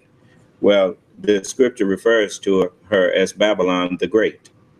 So for you to say that she was never great is to say that the word of God is a lie. And that's not, you suit yourself. I'm not here to go back and forth with you about truth. As the messenger said, the last messenger, he tell you the truth and then he don't spend time arguing with you about it. Once I know that I have shown you even without scripture, when you look at America in relationship to any other nation on this earth, you have to acknowledge that America is the greatest. Now, you fix it however you want. I mean, who had the stock market first? America. Who did Japan used to get and what they call reverse engineer stuff from? Did America start doing that to Japan, or did Japan get that from America? What nation do you know of that led the Industrial Revolution other than the United States of America? Now, I don't like having to do this because it sends the wrong message. It makes people think that I'm somehow worshiping America. No, I don't worship America. I worship Allah. But I believe in, even when I know what America did to me, I know it better than you. The Honorable Elijah Muhammad stood up for 43 years and told us that America is the most wicked nation on earth. And the white man, before it was over with, was bearing him witness. But at the same time, the Honorable Elijah Muhammad taught me who taught them. It was our kind who made the white man. And it was our kind who taught him to do what he's doing.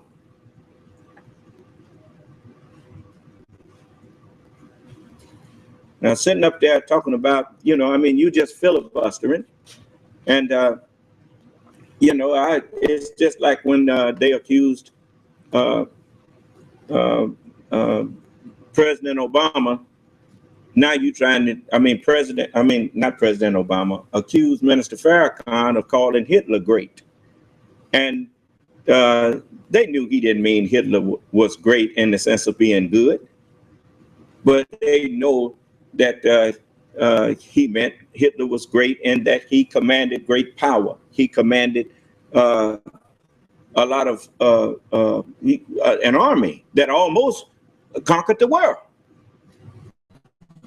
And so you don't say that he wasn't great. He just wasn't righteous.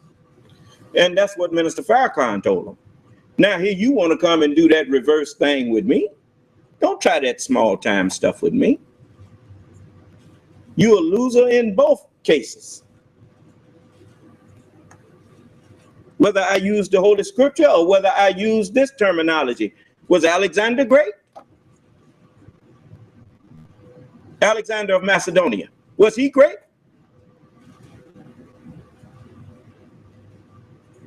And who are you to judge greatness if you're not great yourself?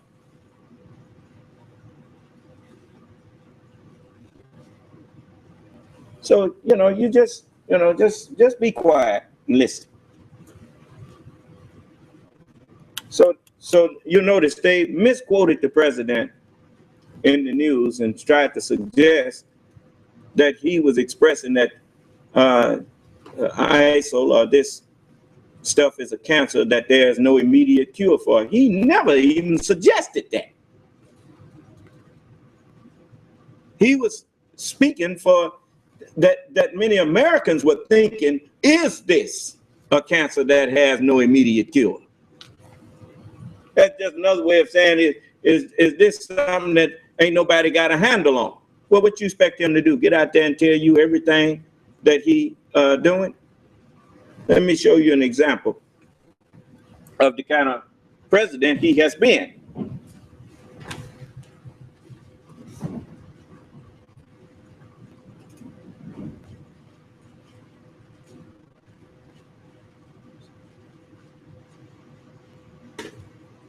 So give me a minute. Give the go-ahead on the operation to pursue Osama bin Laden. Brianna Keeler, CNN, Washington.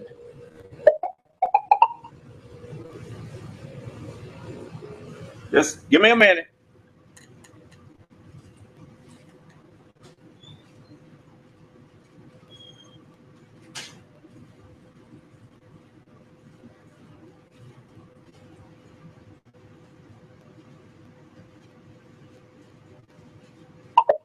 Too many jokes for the guy who controls the drones. Probably not a good thing. Wait a minute. It's hard to have a career when you no longer exist. They should have gotten you to play Captain Obvious in the thing. Thanks, Captain Obvious. I can't have a career because I'm not here. I can spell these things out clearly. You can. Yeah. All right. Good. I'm sorry. You were saying a drone attack? No, I'm just saying. That's not funny. What drone attacks? Secret Service is going to come yank you off our set. Let me tell you something. Nothing would be make my career than the Secret Service come to pluck me up right now. I come get me. They have a career. You're no longer here.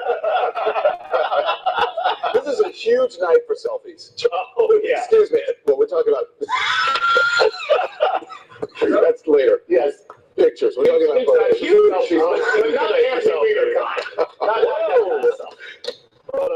Maybe though, I mean, that would be kind of a funny selfie to take at the dinner. Absolutely. You're like, it's corned beef and cabbage. Look what's on the menu. Right. I just wonder if people at the stars walk in and they're just like, oh my God, is that Undersecretary of the Interior Mike Honor? Oh my God. Like, are they doing that? I think one of them said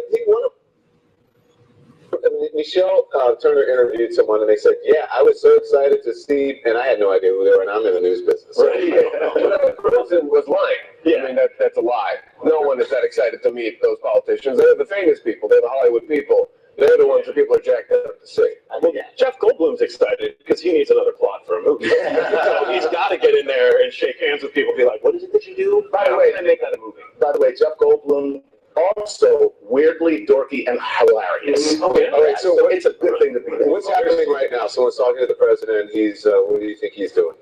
He's like, so I got this parking ticket. You never lose the crazy thing. So I got this parking ticket, and the guy was like, you got to pay it. It's $100. And I'm like, I'm going to meet the president. I was like, ooh, Sue. Like, sorry, oh, excuse man, me. this is my suitcase came there. I will pick this up later. Yeah, Does not Obama right now look incredibly bored? I'm serious. I'm not even joking. Does he not look like, okay, there he is. He's like, really serious, but remember the year when, they killed Osama bin Laden, he was, so I'm wondering.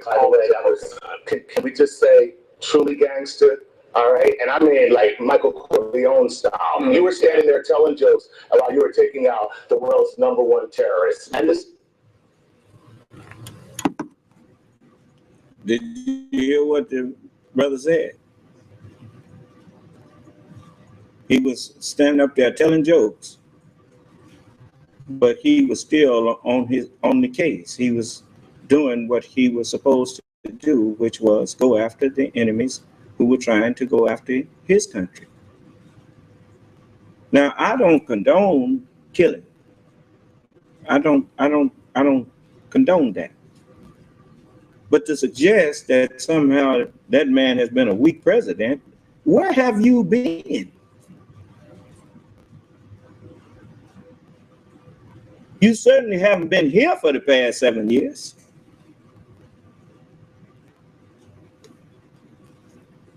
Like he told Larry King, the American people didn't elect me to get up here and vent. They elected me to do a job, to solve the problem. And frankly, I don't want to see no president getting up venting.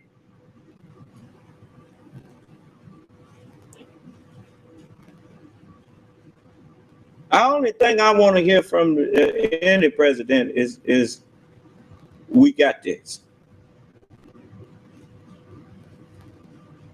And if you can't say that, sitting up going to pieces.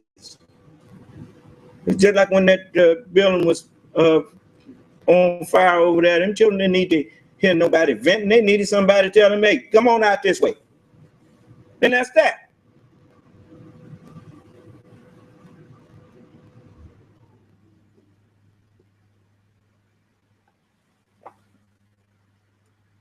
So you know, tough talk don't mean nothing. I remember when I first got on the air, somebody called me from the, sounded like he was from the island somewhere, and said, Negro, we're gonna blast your head off. You know, I mean, I've been listening to that kind of talk for ever since I started this.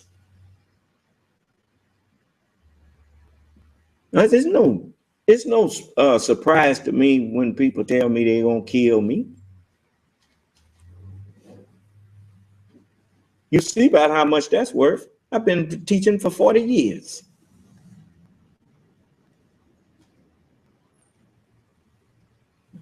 So, you know, I mean, look, if what you stand for is right, then the universe is on your side. And if what you stand for is wrong, you by yourself.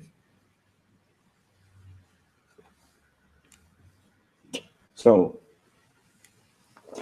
now let me go back to something else. Now there's a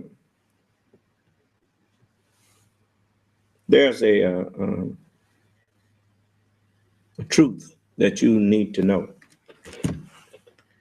And that is, you truly are what you eat.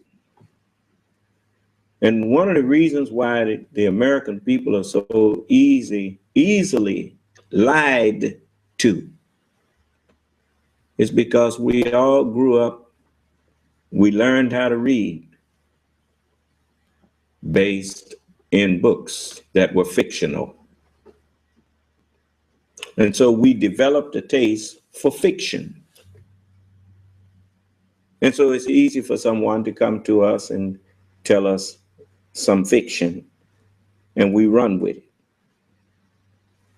It's just like, as I told you, when I grew up eating margarine, I didn't want no butter. I tasted butter and spit it out. And asked, what is that? Well, likewise, you know, all of the books that we learned how to read in, and even the mathematical equations that they would give us were them word problems. It was always some fictitious thing, you know.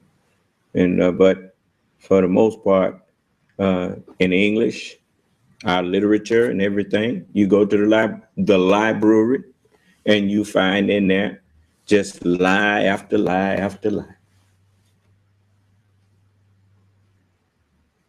You see?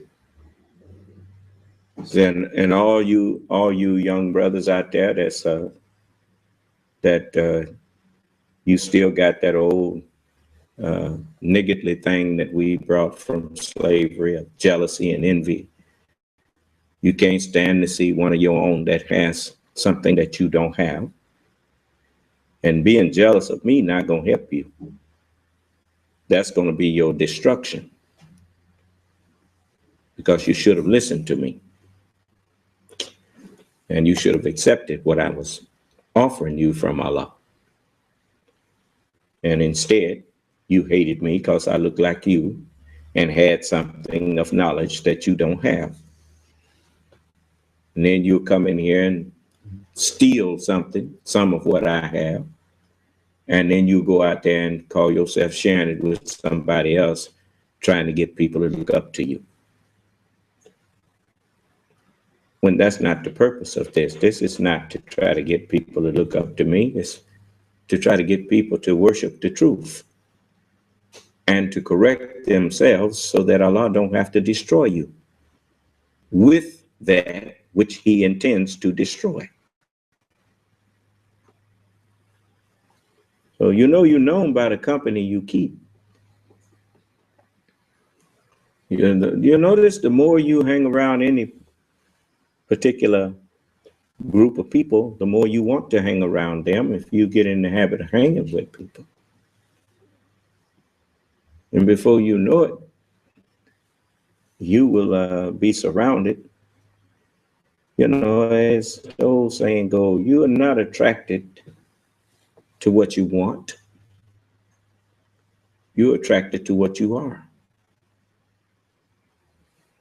And that's why many people are attracted to false religions, because we are a collection. When you look at the mind, it is a collection of all of the knowledge that you have accumulated up to that particular point. And if all of your knowledge that you have accumulated was basically lies, fiction is just a soft word for lie. And all of the books that we read and learned how to read in, they were fiction. See Spot Run, see Dick, see Jane, and you graduate and you go on and read other stories, Jack and the Beanstalk and all the way up to school literature that we got. They give you some book authored by some person, which was nothing but a lie. The book is a lie, but we studied and then come back remembering what happened and what part did you like the best. And then we discussed it and all of that. And even when you go through the so-called giants of poetry, look at, what was that? Romeo and Juliet, Romeo, where art thou, Romeo? And this is just one false word on top of another, building up inside of ourselves a mind that is basically a dragon. And then we start reproducing, we become authors and we start reproducing dragons, lies, you see. And so we perpetuate a civilization that we have books, and people say, I have a library in my house. Yes. You just don't realize how deep it goes. And so, when I'm speaking to you, all of you who have secret hatred in your heart, you will not get anywhere against me. I don't care how much you try. You wind up condemning yourself. Because, it's a terrible thing to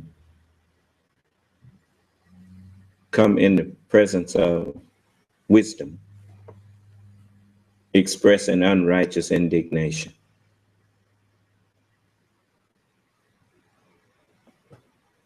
And making false accusations.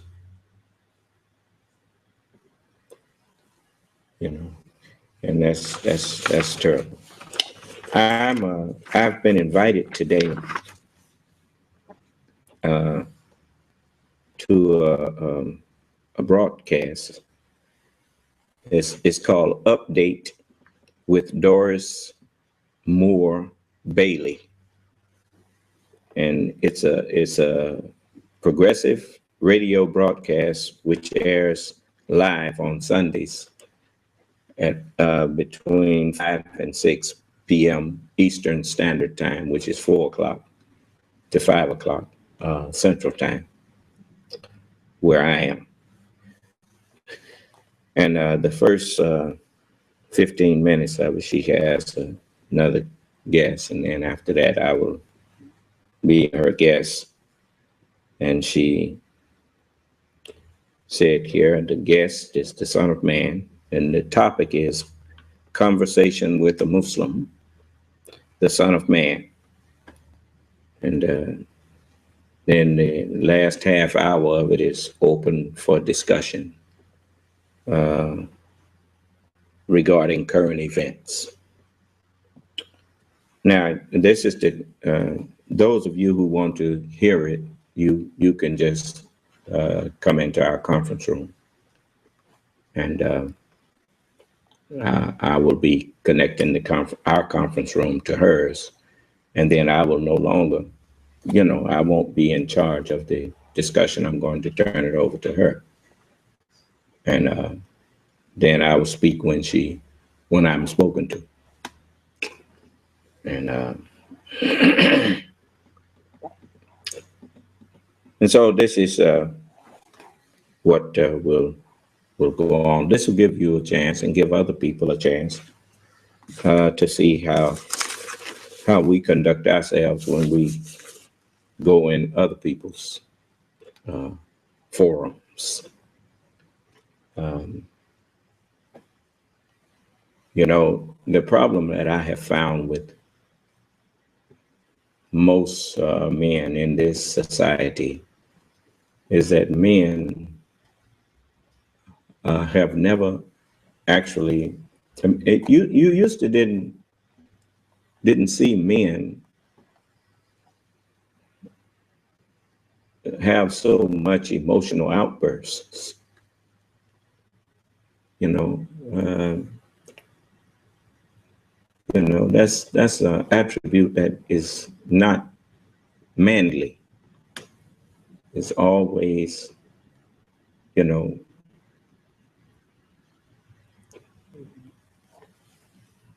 just ranting and raving, you know. That when men talk to one another, if a man saying things that he know is true,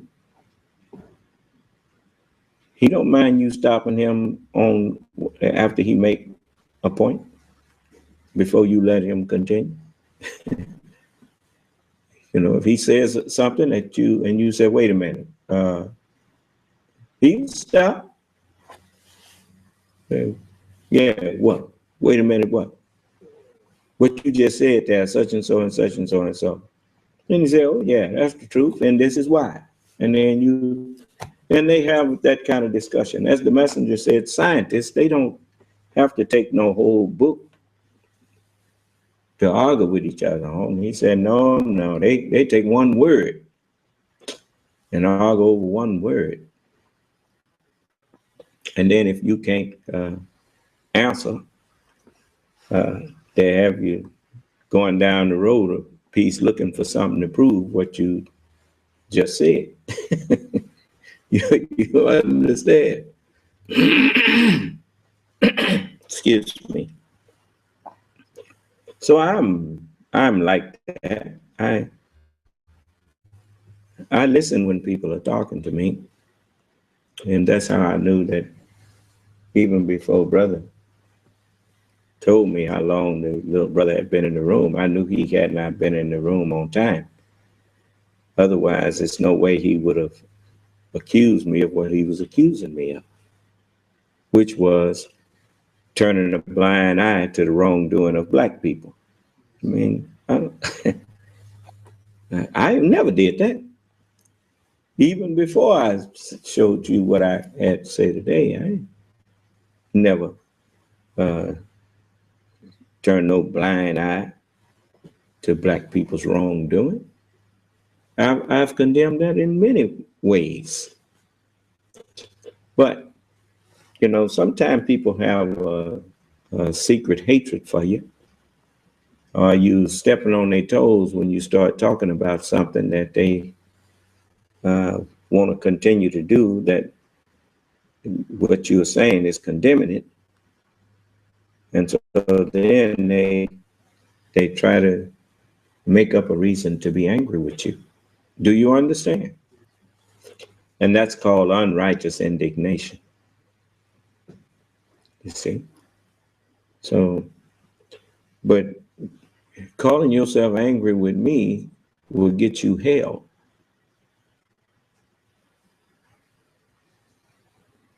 Because if you angry with me, you angry with me for doing what Allah instructed me.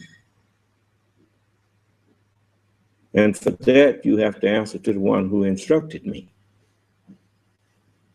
You see? So, you know, if you misunderstand me, then you can ask me a question and get some understanding. Which I always welcome people to question me and get understanding. You know, it's justified to ask a question when you don't understand, especially when the person that's doing the talking is the one that created the question. Huh? So if I created a question in your mind, then you have the right and the duty to get an answer to that question. So, you know, you look at people who, you know, it's just like sitting up in here, nitpicking and trying to look for some excuse to disagree with me.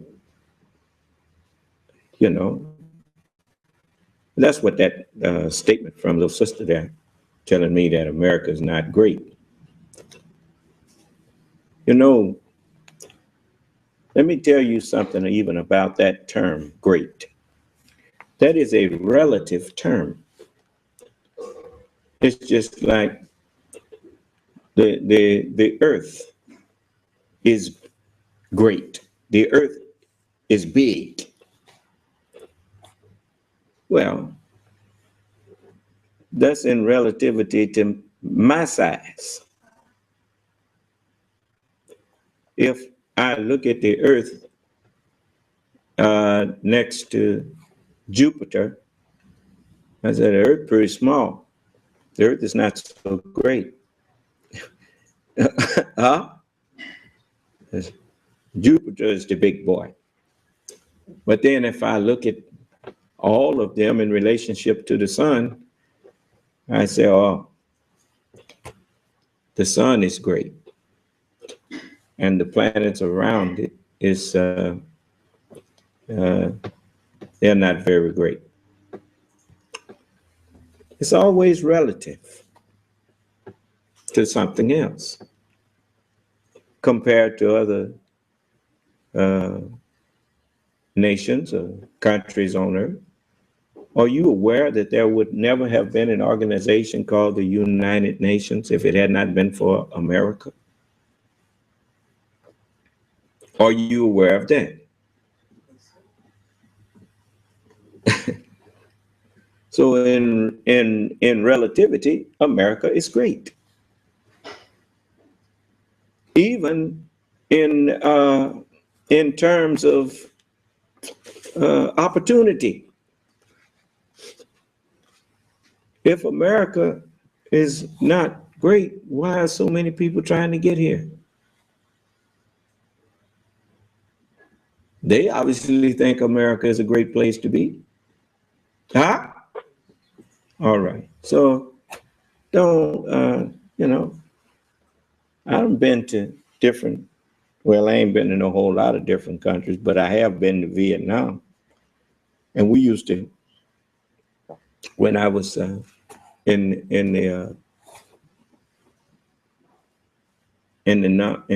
Vietnam back in the 69 and 70, when we'd be talking, we used to say, man, I can't wait to get back to the world. We call it the world. America, because that Vietnam was a long way from the world we was used to. Do you understand? I mean, you know, people, you know, using toilet on the side of the, you know, back in the woods and that kind of thing, you know, I mean, it just, no, you don't know what you're talking about. And you want to come in here and try to argue instead of listen. That's why can't nobody help you, because every time somebody try to help you, you so busy trying to prove that you are their equal. That's why you stay down. Because the only thing you got is a big ego. You roar like lions and you mourn sore like doves. You think you in charge of everything, and then you look around and say, these people ain't got nothing going. So what they making all this noise and talking so loud and tough for?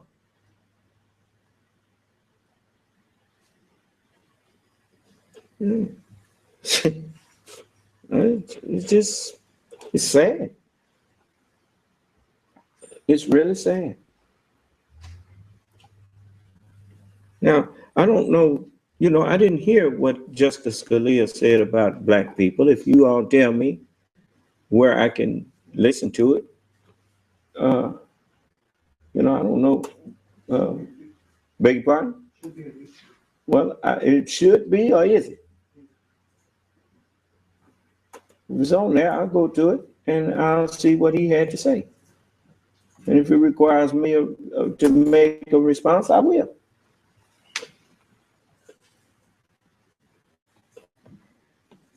So that he's like that Scalia black people. How you spell his name? S-C. S-C-A-L. Come on. A-L-I-A. I'm a child, I can hear and I can remember. Scalia on black people.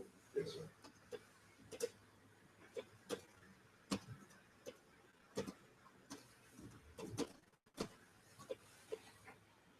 I know I probably made him mad when I said what I said about him. So I know how that goes. That tells me a lot there. Let me see here.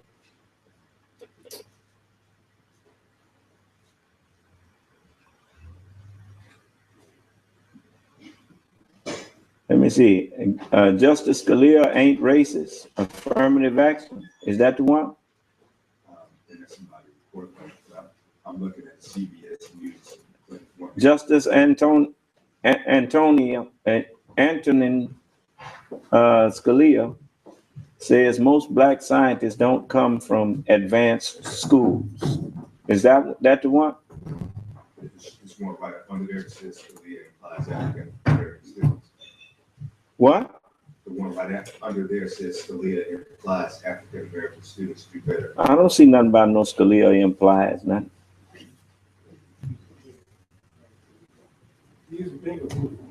Huh? You put it in YouTube, not in paying for a boot. Well, I'm on YouTube. It says Justice Scalia, white schools may be too fast for blacks. Is that the one? I haven't heard of that. Well, let's see.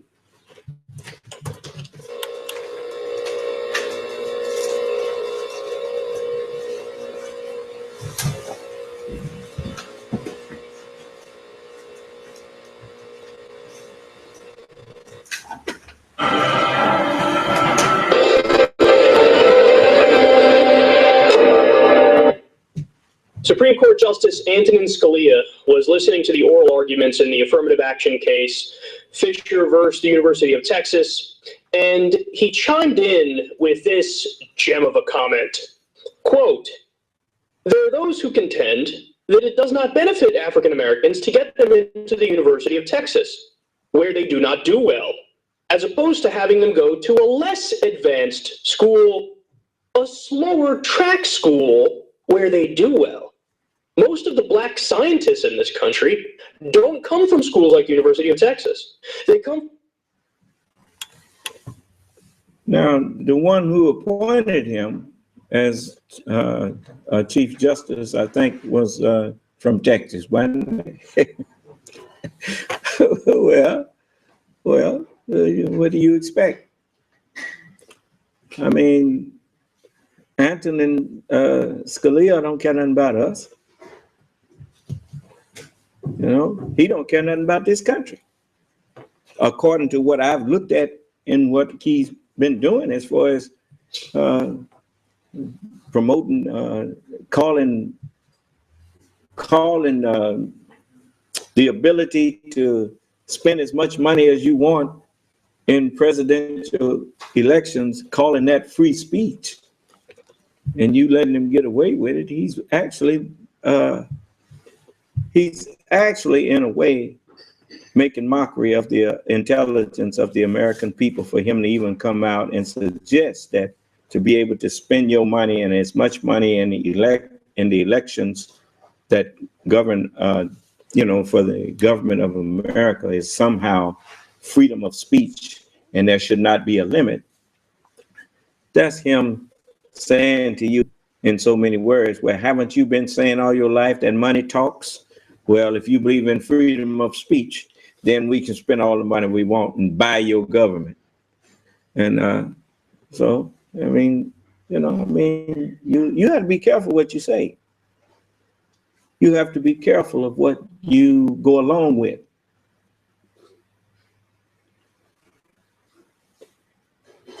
You see,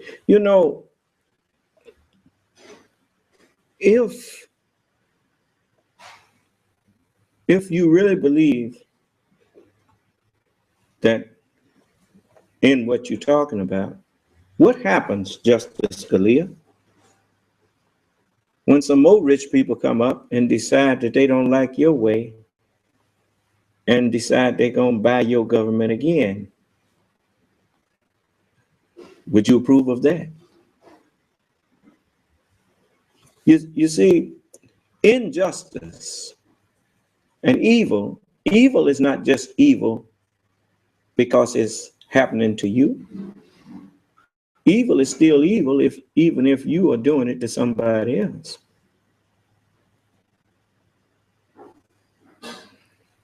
And you all would do well to remember that.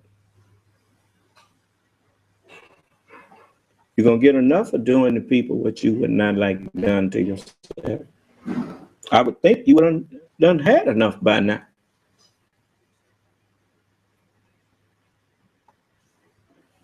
But from lesser schools where they do not feel that they're being pushed ahead in classes that are too fast for them.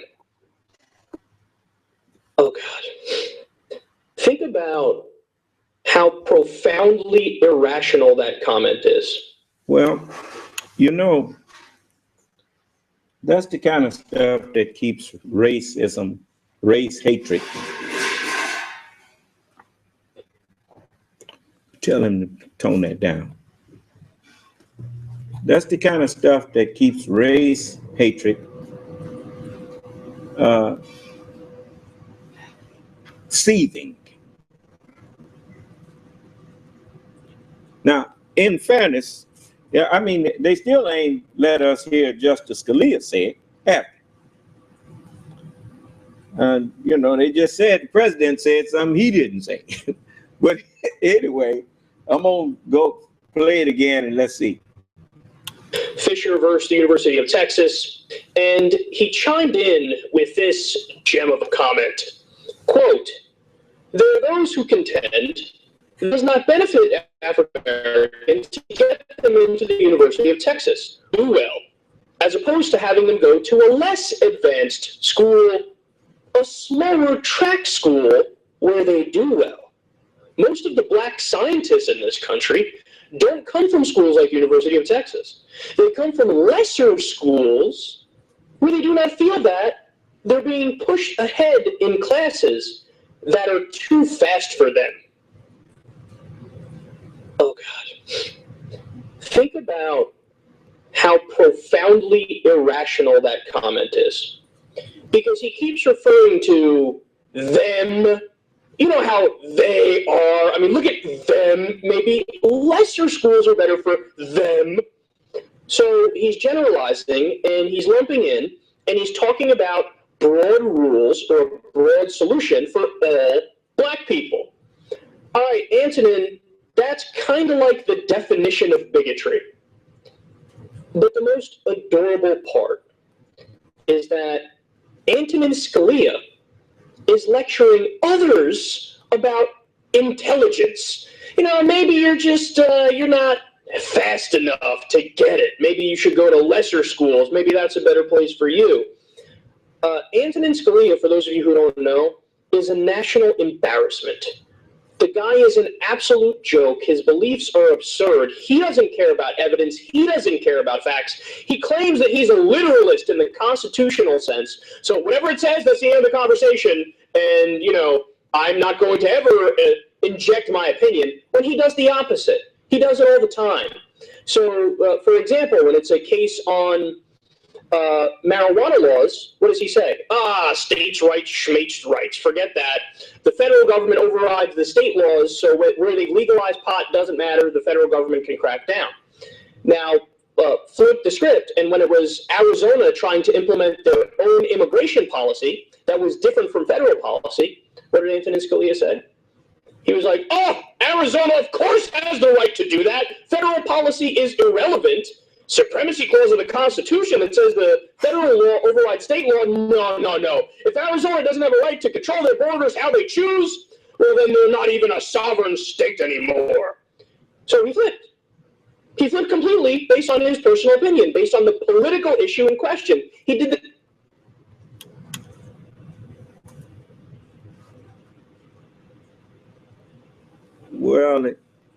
Well, it looks like to me I don't need to say nothing. You asked me what I think about it. I don't believe in piling on people. It looked to me like these people already done dealt with Anthony Scalia. I've been told y'all Anthony Scalia wasn't about nothing. Well, I guess they finding that out now. You know, and I'd welcome him to come in here and have a conversation with me with my little 12th grade education, and he can show us how our little dumb duckies don't know nothing. You know, I'd like to question him. You know, Texas murdering women just because they said something that the officer didn't like, get her in jail and murder her. That's what you consider to be the home state of the most prestigious universities. So,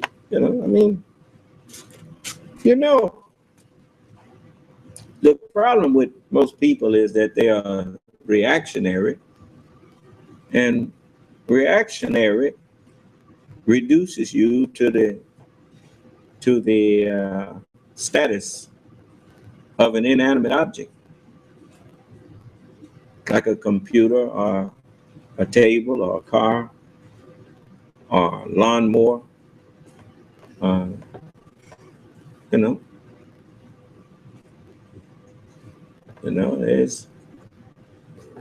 not here for.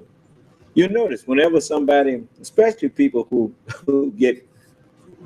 I detect some hostility from, when I hear them say something, I'll stop and I'll tell them, wait a minute, I want to hear what you're saying, right? Unlike them, they don't want to hear what I'm saying. I want to hear what they're saying. Why are they so hostile? I'm trying to figure out what the problem is.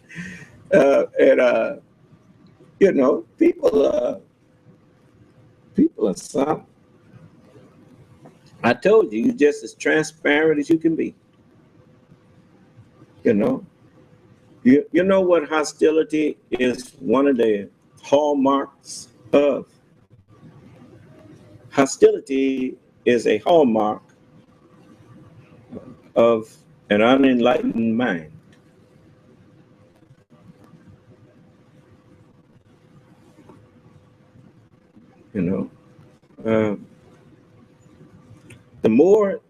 the more enlightened your mind, the less hostile you are towards things or people that give you problems. Because being hostile about it is not going to, that's just a reaction. When something is giving you a problem, you should not be reacting, you should be formulating a plan of action. Do you understand? Not reacting. But the shallow mind is like shallow water. Drop a pebble in it and it disturbs the water, disturbs it. A problem disturbs that shallow mind rather than them sitting down reasoning and trying to come to a solution. They just react. Do you understand? See, so that is like cattle. Anytime you want cattle to go a certain way, I used to watch the cowboys. They get at one end and fire a gun or something, and the cattle would run away from the noise, which is they react to, and it could cause them to run whichever way they want them to run. You see, because the cattle are reactionary. And so likewise, you got some people that are like that, just reactionary. That's the level of education that most people in this country are on.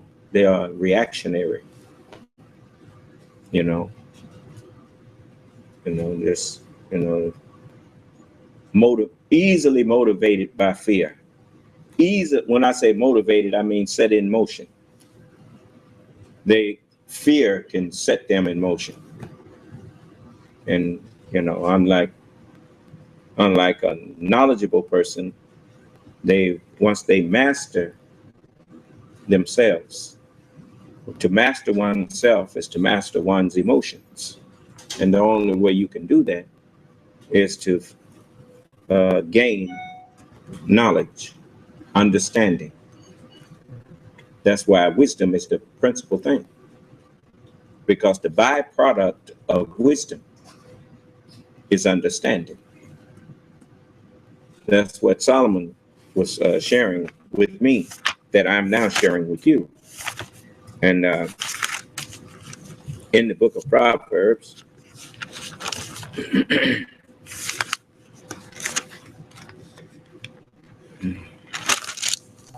it's around the 7th verse of the 4th chapter. The 4th chapter of the book of Proverbs. And the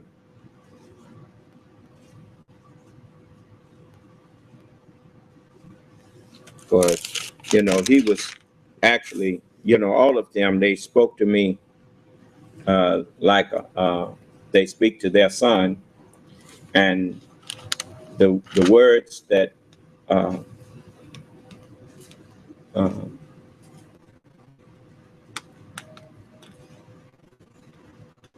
many of the messengers of God, they gave Solomon the utmost of respect.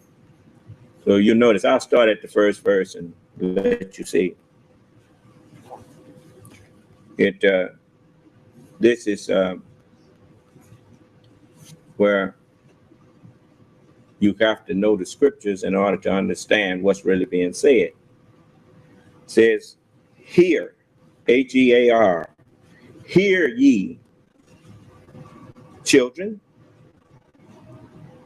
hear ye children, the instruction of a father, and attend to no understanding. And that is what these classes are for. You notice I told a young brother who came in here speaking in such way that told me he didn't get to class on time today, right? Okay. So what is really being said? It says, hear, meaning understand, ye children, the instruction of a father, and attend class to know, to be sure of understanding. Huh? Okay. Then it says, for I give you good doctrine, since there's none good but one, and that's God, according to Jesus. But when he said, I give you good doctrine, he's telling you, I'm giving you the words that are not from me, but from God. Then he says, and forsake ye not my law. That is from God. He don't expect you to reject his law or forsake his word. For his word is his law. He says he expects you to hear his law and obey. The response of the believers when they hear the messages or words of Allah is that they say, we hear and we obey. Then it says, for I was my father's son, tender and only beloved in the sight of my mother. He taught me also and said unto me, let thine heart retain my words. Keep my commandments and live. You look at when I was first raised up, I was rejected by my own nation, the Nation of Islam. Most of them thought I was crazy and thought that some of them would say, well, that brother got a problem. That's the way they say it. And some of them just say, that's old crazy mom. But for I was my father's son, tender and only beloved in the sight of my mother. The only place I could look. You remember when I shared with you what Bruce Lee shared in that movie Circle of Iron? When he said, what school are you from? He said, no school. Behold, a man with no mother. Huh? So I was only tender and beloved in the sight. You notice what do you see in the Holy Bible and the Holy Quran? You see what the prophets foresaw. They wrote it down in their sight. This is their sight. In the sight of my mother, I was only beloved. Then it says, he taught me also. And well, what is a porter? They call him a doorman at a hotel, don't they? And he actually can keep people out or let people in. Well, the Jesus said concerning me, he said, he that entereth not by the door into the sheepfold, but climbeth up some other way, is a thief and a robber. But he that entereth in by the door is the shepherd of the sheep, and to him the porter openeth. And so he taught me. Remember, Jesus also said, no man know who the Son is but the Father. For I was my Father's son. And tender and only beloved in the sight, in the word of my mother, which is the Holy Scripture. He taught me also and said unto me, let thine heart retain my words. Son of man, take the book. That's one way to make sure that I retain it if I eat it. Huh? Take it and eat it. Retain my words. Keep my commandments and live in accordance with them. That will save your life and anybody that you will listen to you. He said, get wisdom, get understanding, and forget it not. Neither decline from the words of my mouth. Forsake her not. I told you, mother was she, the word. Forsake her not, and she shall preserve thee. Love her, and she shall keep thee.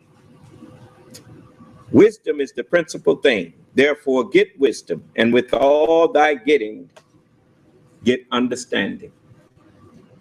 And so that's what I was sharing with you. That as you get the proper instruction, as you obey those instructions, the understanding of why those instructions were given will become clear to you.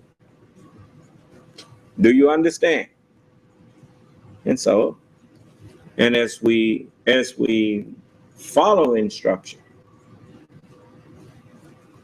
then we become wise. You see?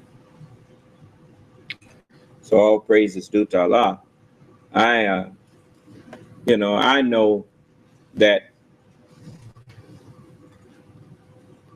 part of what even Anthony Scalia was saying, if he said that, it was partly true.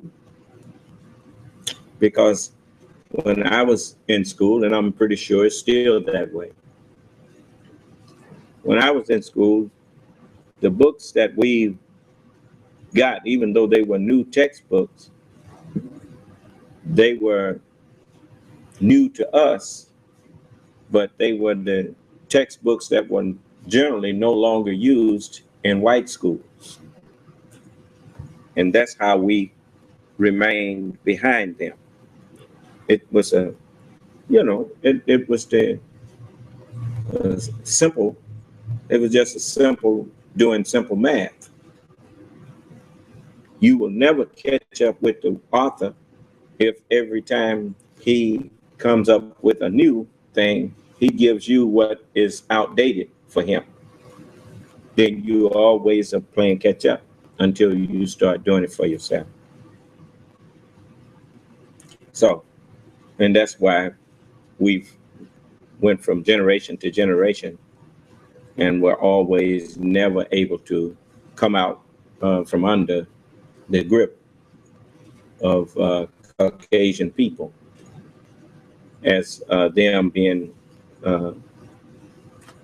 always superior, in a superior position to us, because one can only rise to the level of their knowledge. And if your knowledge is not equal, then how can you rise to the level of someone who has greater knowledge than you? Then you will always be on a lower level than them, unless you find a way to raise yourself to the level, to an equal or greater level than that person or that people.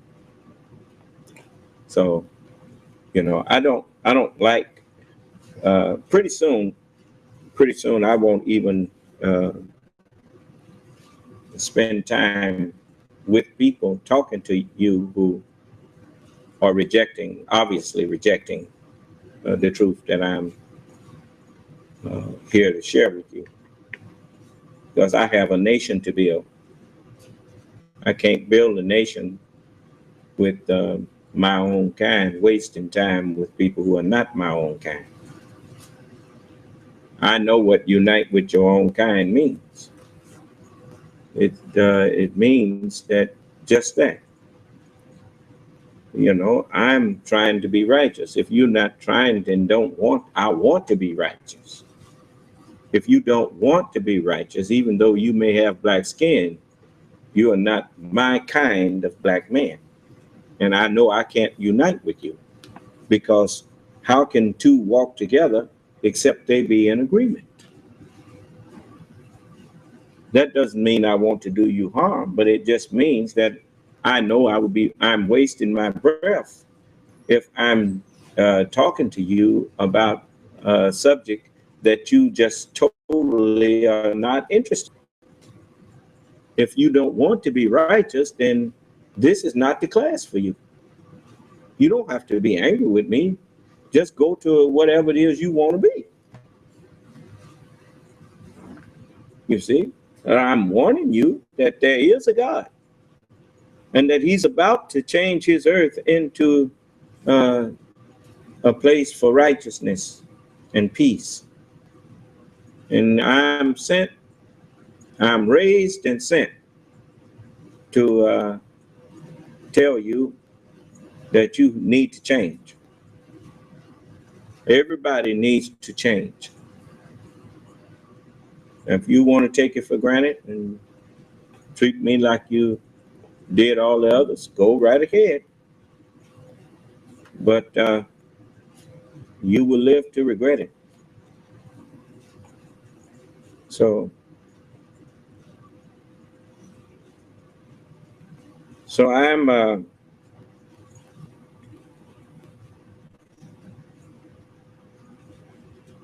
I'm trying to, even though a lot of times I don't say it, Allah have described everybody for me.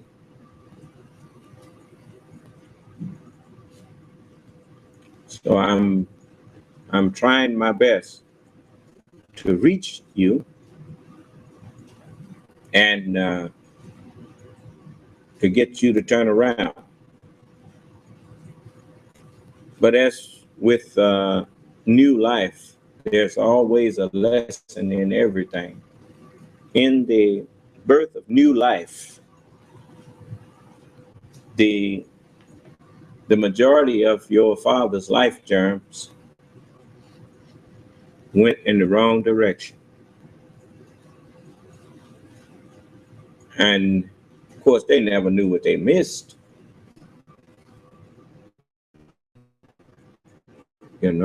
The reward of making it to that egg was greater than if those little life germs could imagine. They would not have thought. They would consider the lifespan that we live to be everlasting life compared to how long they live. Huh? Look what he gained. He gained a longer life by reaching that destination. Isn't that something? Yeah, that's really something.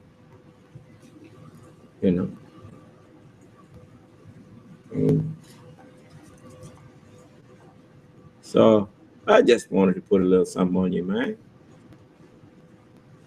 Tell you what I'm going to do now so that nobody will think ill. If it's something you want to ask me about anything, just go on and ask, and I will see what I can do about answering you. We got about 10 minutes. Did some of you have something you wanted to ask me? But understand this, don't ever, it's like, what the young man was doing on this video on talking about what Justice Scalia had to say. He pretty much summed it up. So what could I add other than my own personal disapproval, which the disapproval has already been expressed? Right? Okay, well, but I'll give him a little. He's telling on his own people and don't realize it, because how did the black man, if he's behind when he gets to that school that Justice Scalia is talking about, how did he get behind? When the educational system that the black man in America went through was supposedly arranged by the same government that arranged that school in Texas. then why should the black man be inferior when he get there if he went through the same school system that supposedly was set up for everybody? Now he's telling on the fact that what I just told you is true. That they in most of the black schools and even poor white people, they will give them inferior text to what they have in certain other schools. They get what's not used anymore. And that way, you give people nothing and they think you're giving them something. Do you understand? So, sometime when we really have time to sit down and talk, I will go into more depth into that, because this world is at its end. So you're being, just like the end of a movie or whatnot, you're being shown how everything was done. I'm just showing you how we have been kept behind them. Scalia, he's just a, he's just a small example of what I'm telling you when I tell you that this civilization has reached the time that it must either be transformed or perish. Because when did you ever hear a Supreme Court justice come out in the public and express a bigoted opinion? What is that? In this enlightened time, you never heard people telling on themselves like you hear them telling on themselves now. You have to tell on yourself, because this is the day of judgment. So Allah is making everybody tell on themselves, so that no one will be able to say that was wrong. You shouldn't have done that to them people. No, everybody gonna know that they got what they deserved. You see, if you get destroyed, you're not gonna have no cry, but that you was just a wrongdoer. You ain't gonna have nobody to blame but yourself. As you got these people walking around here claiming to be Muslims, and you know they're not a Muslim. I'm a Muslim, and you ain't heard nobody ever call me no terrorist.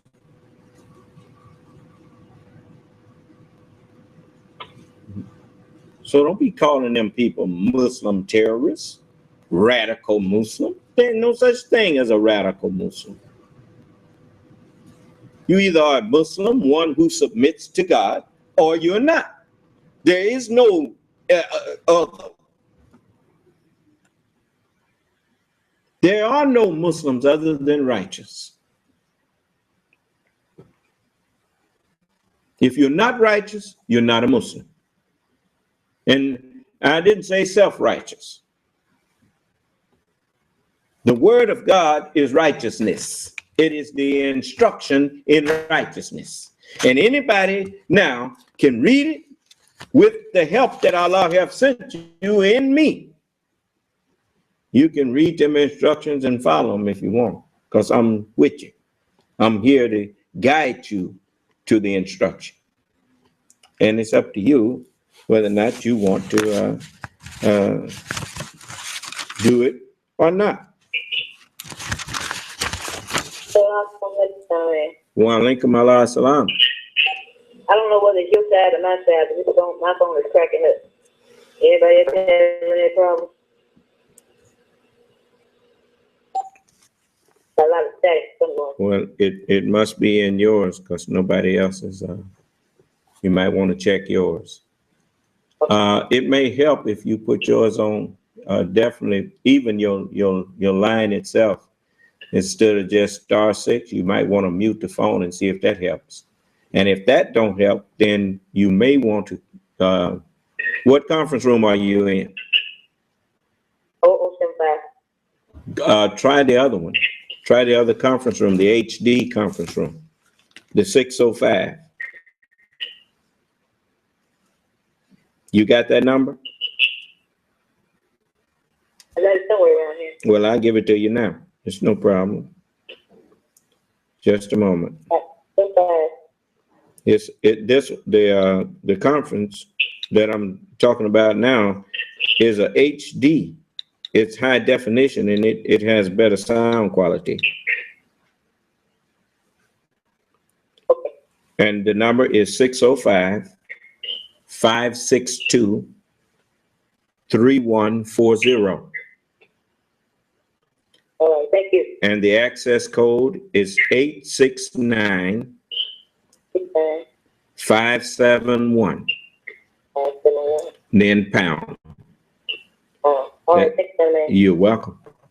Wa alaikum assalam. Now, I'm going to tell you something. All of you. You notice when that young man came here and was expressing indignation with me, I didn't run him off. If he would talk to me, I'll talk to him. You know, I'm not going to let you come in here and just rant and rave at me, but if you want to talk to me, we can talk.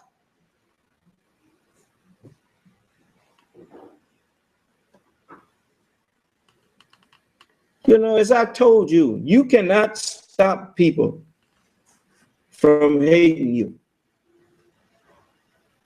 You can't stop people from thinking ill of you. But you can sure stop it from being true.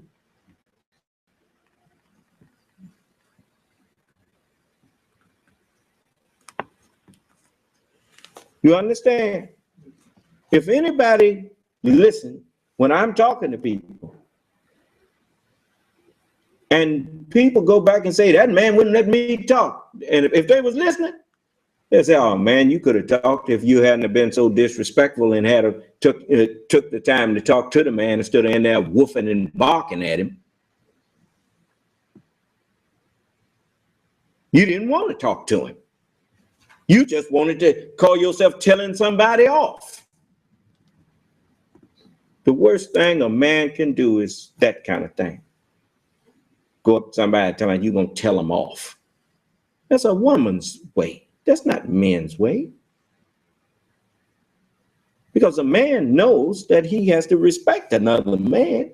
You can't just go and talk to a man any kind of way and think that you're going to get some kind of response from him that's positive.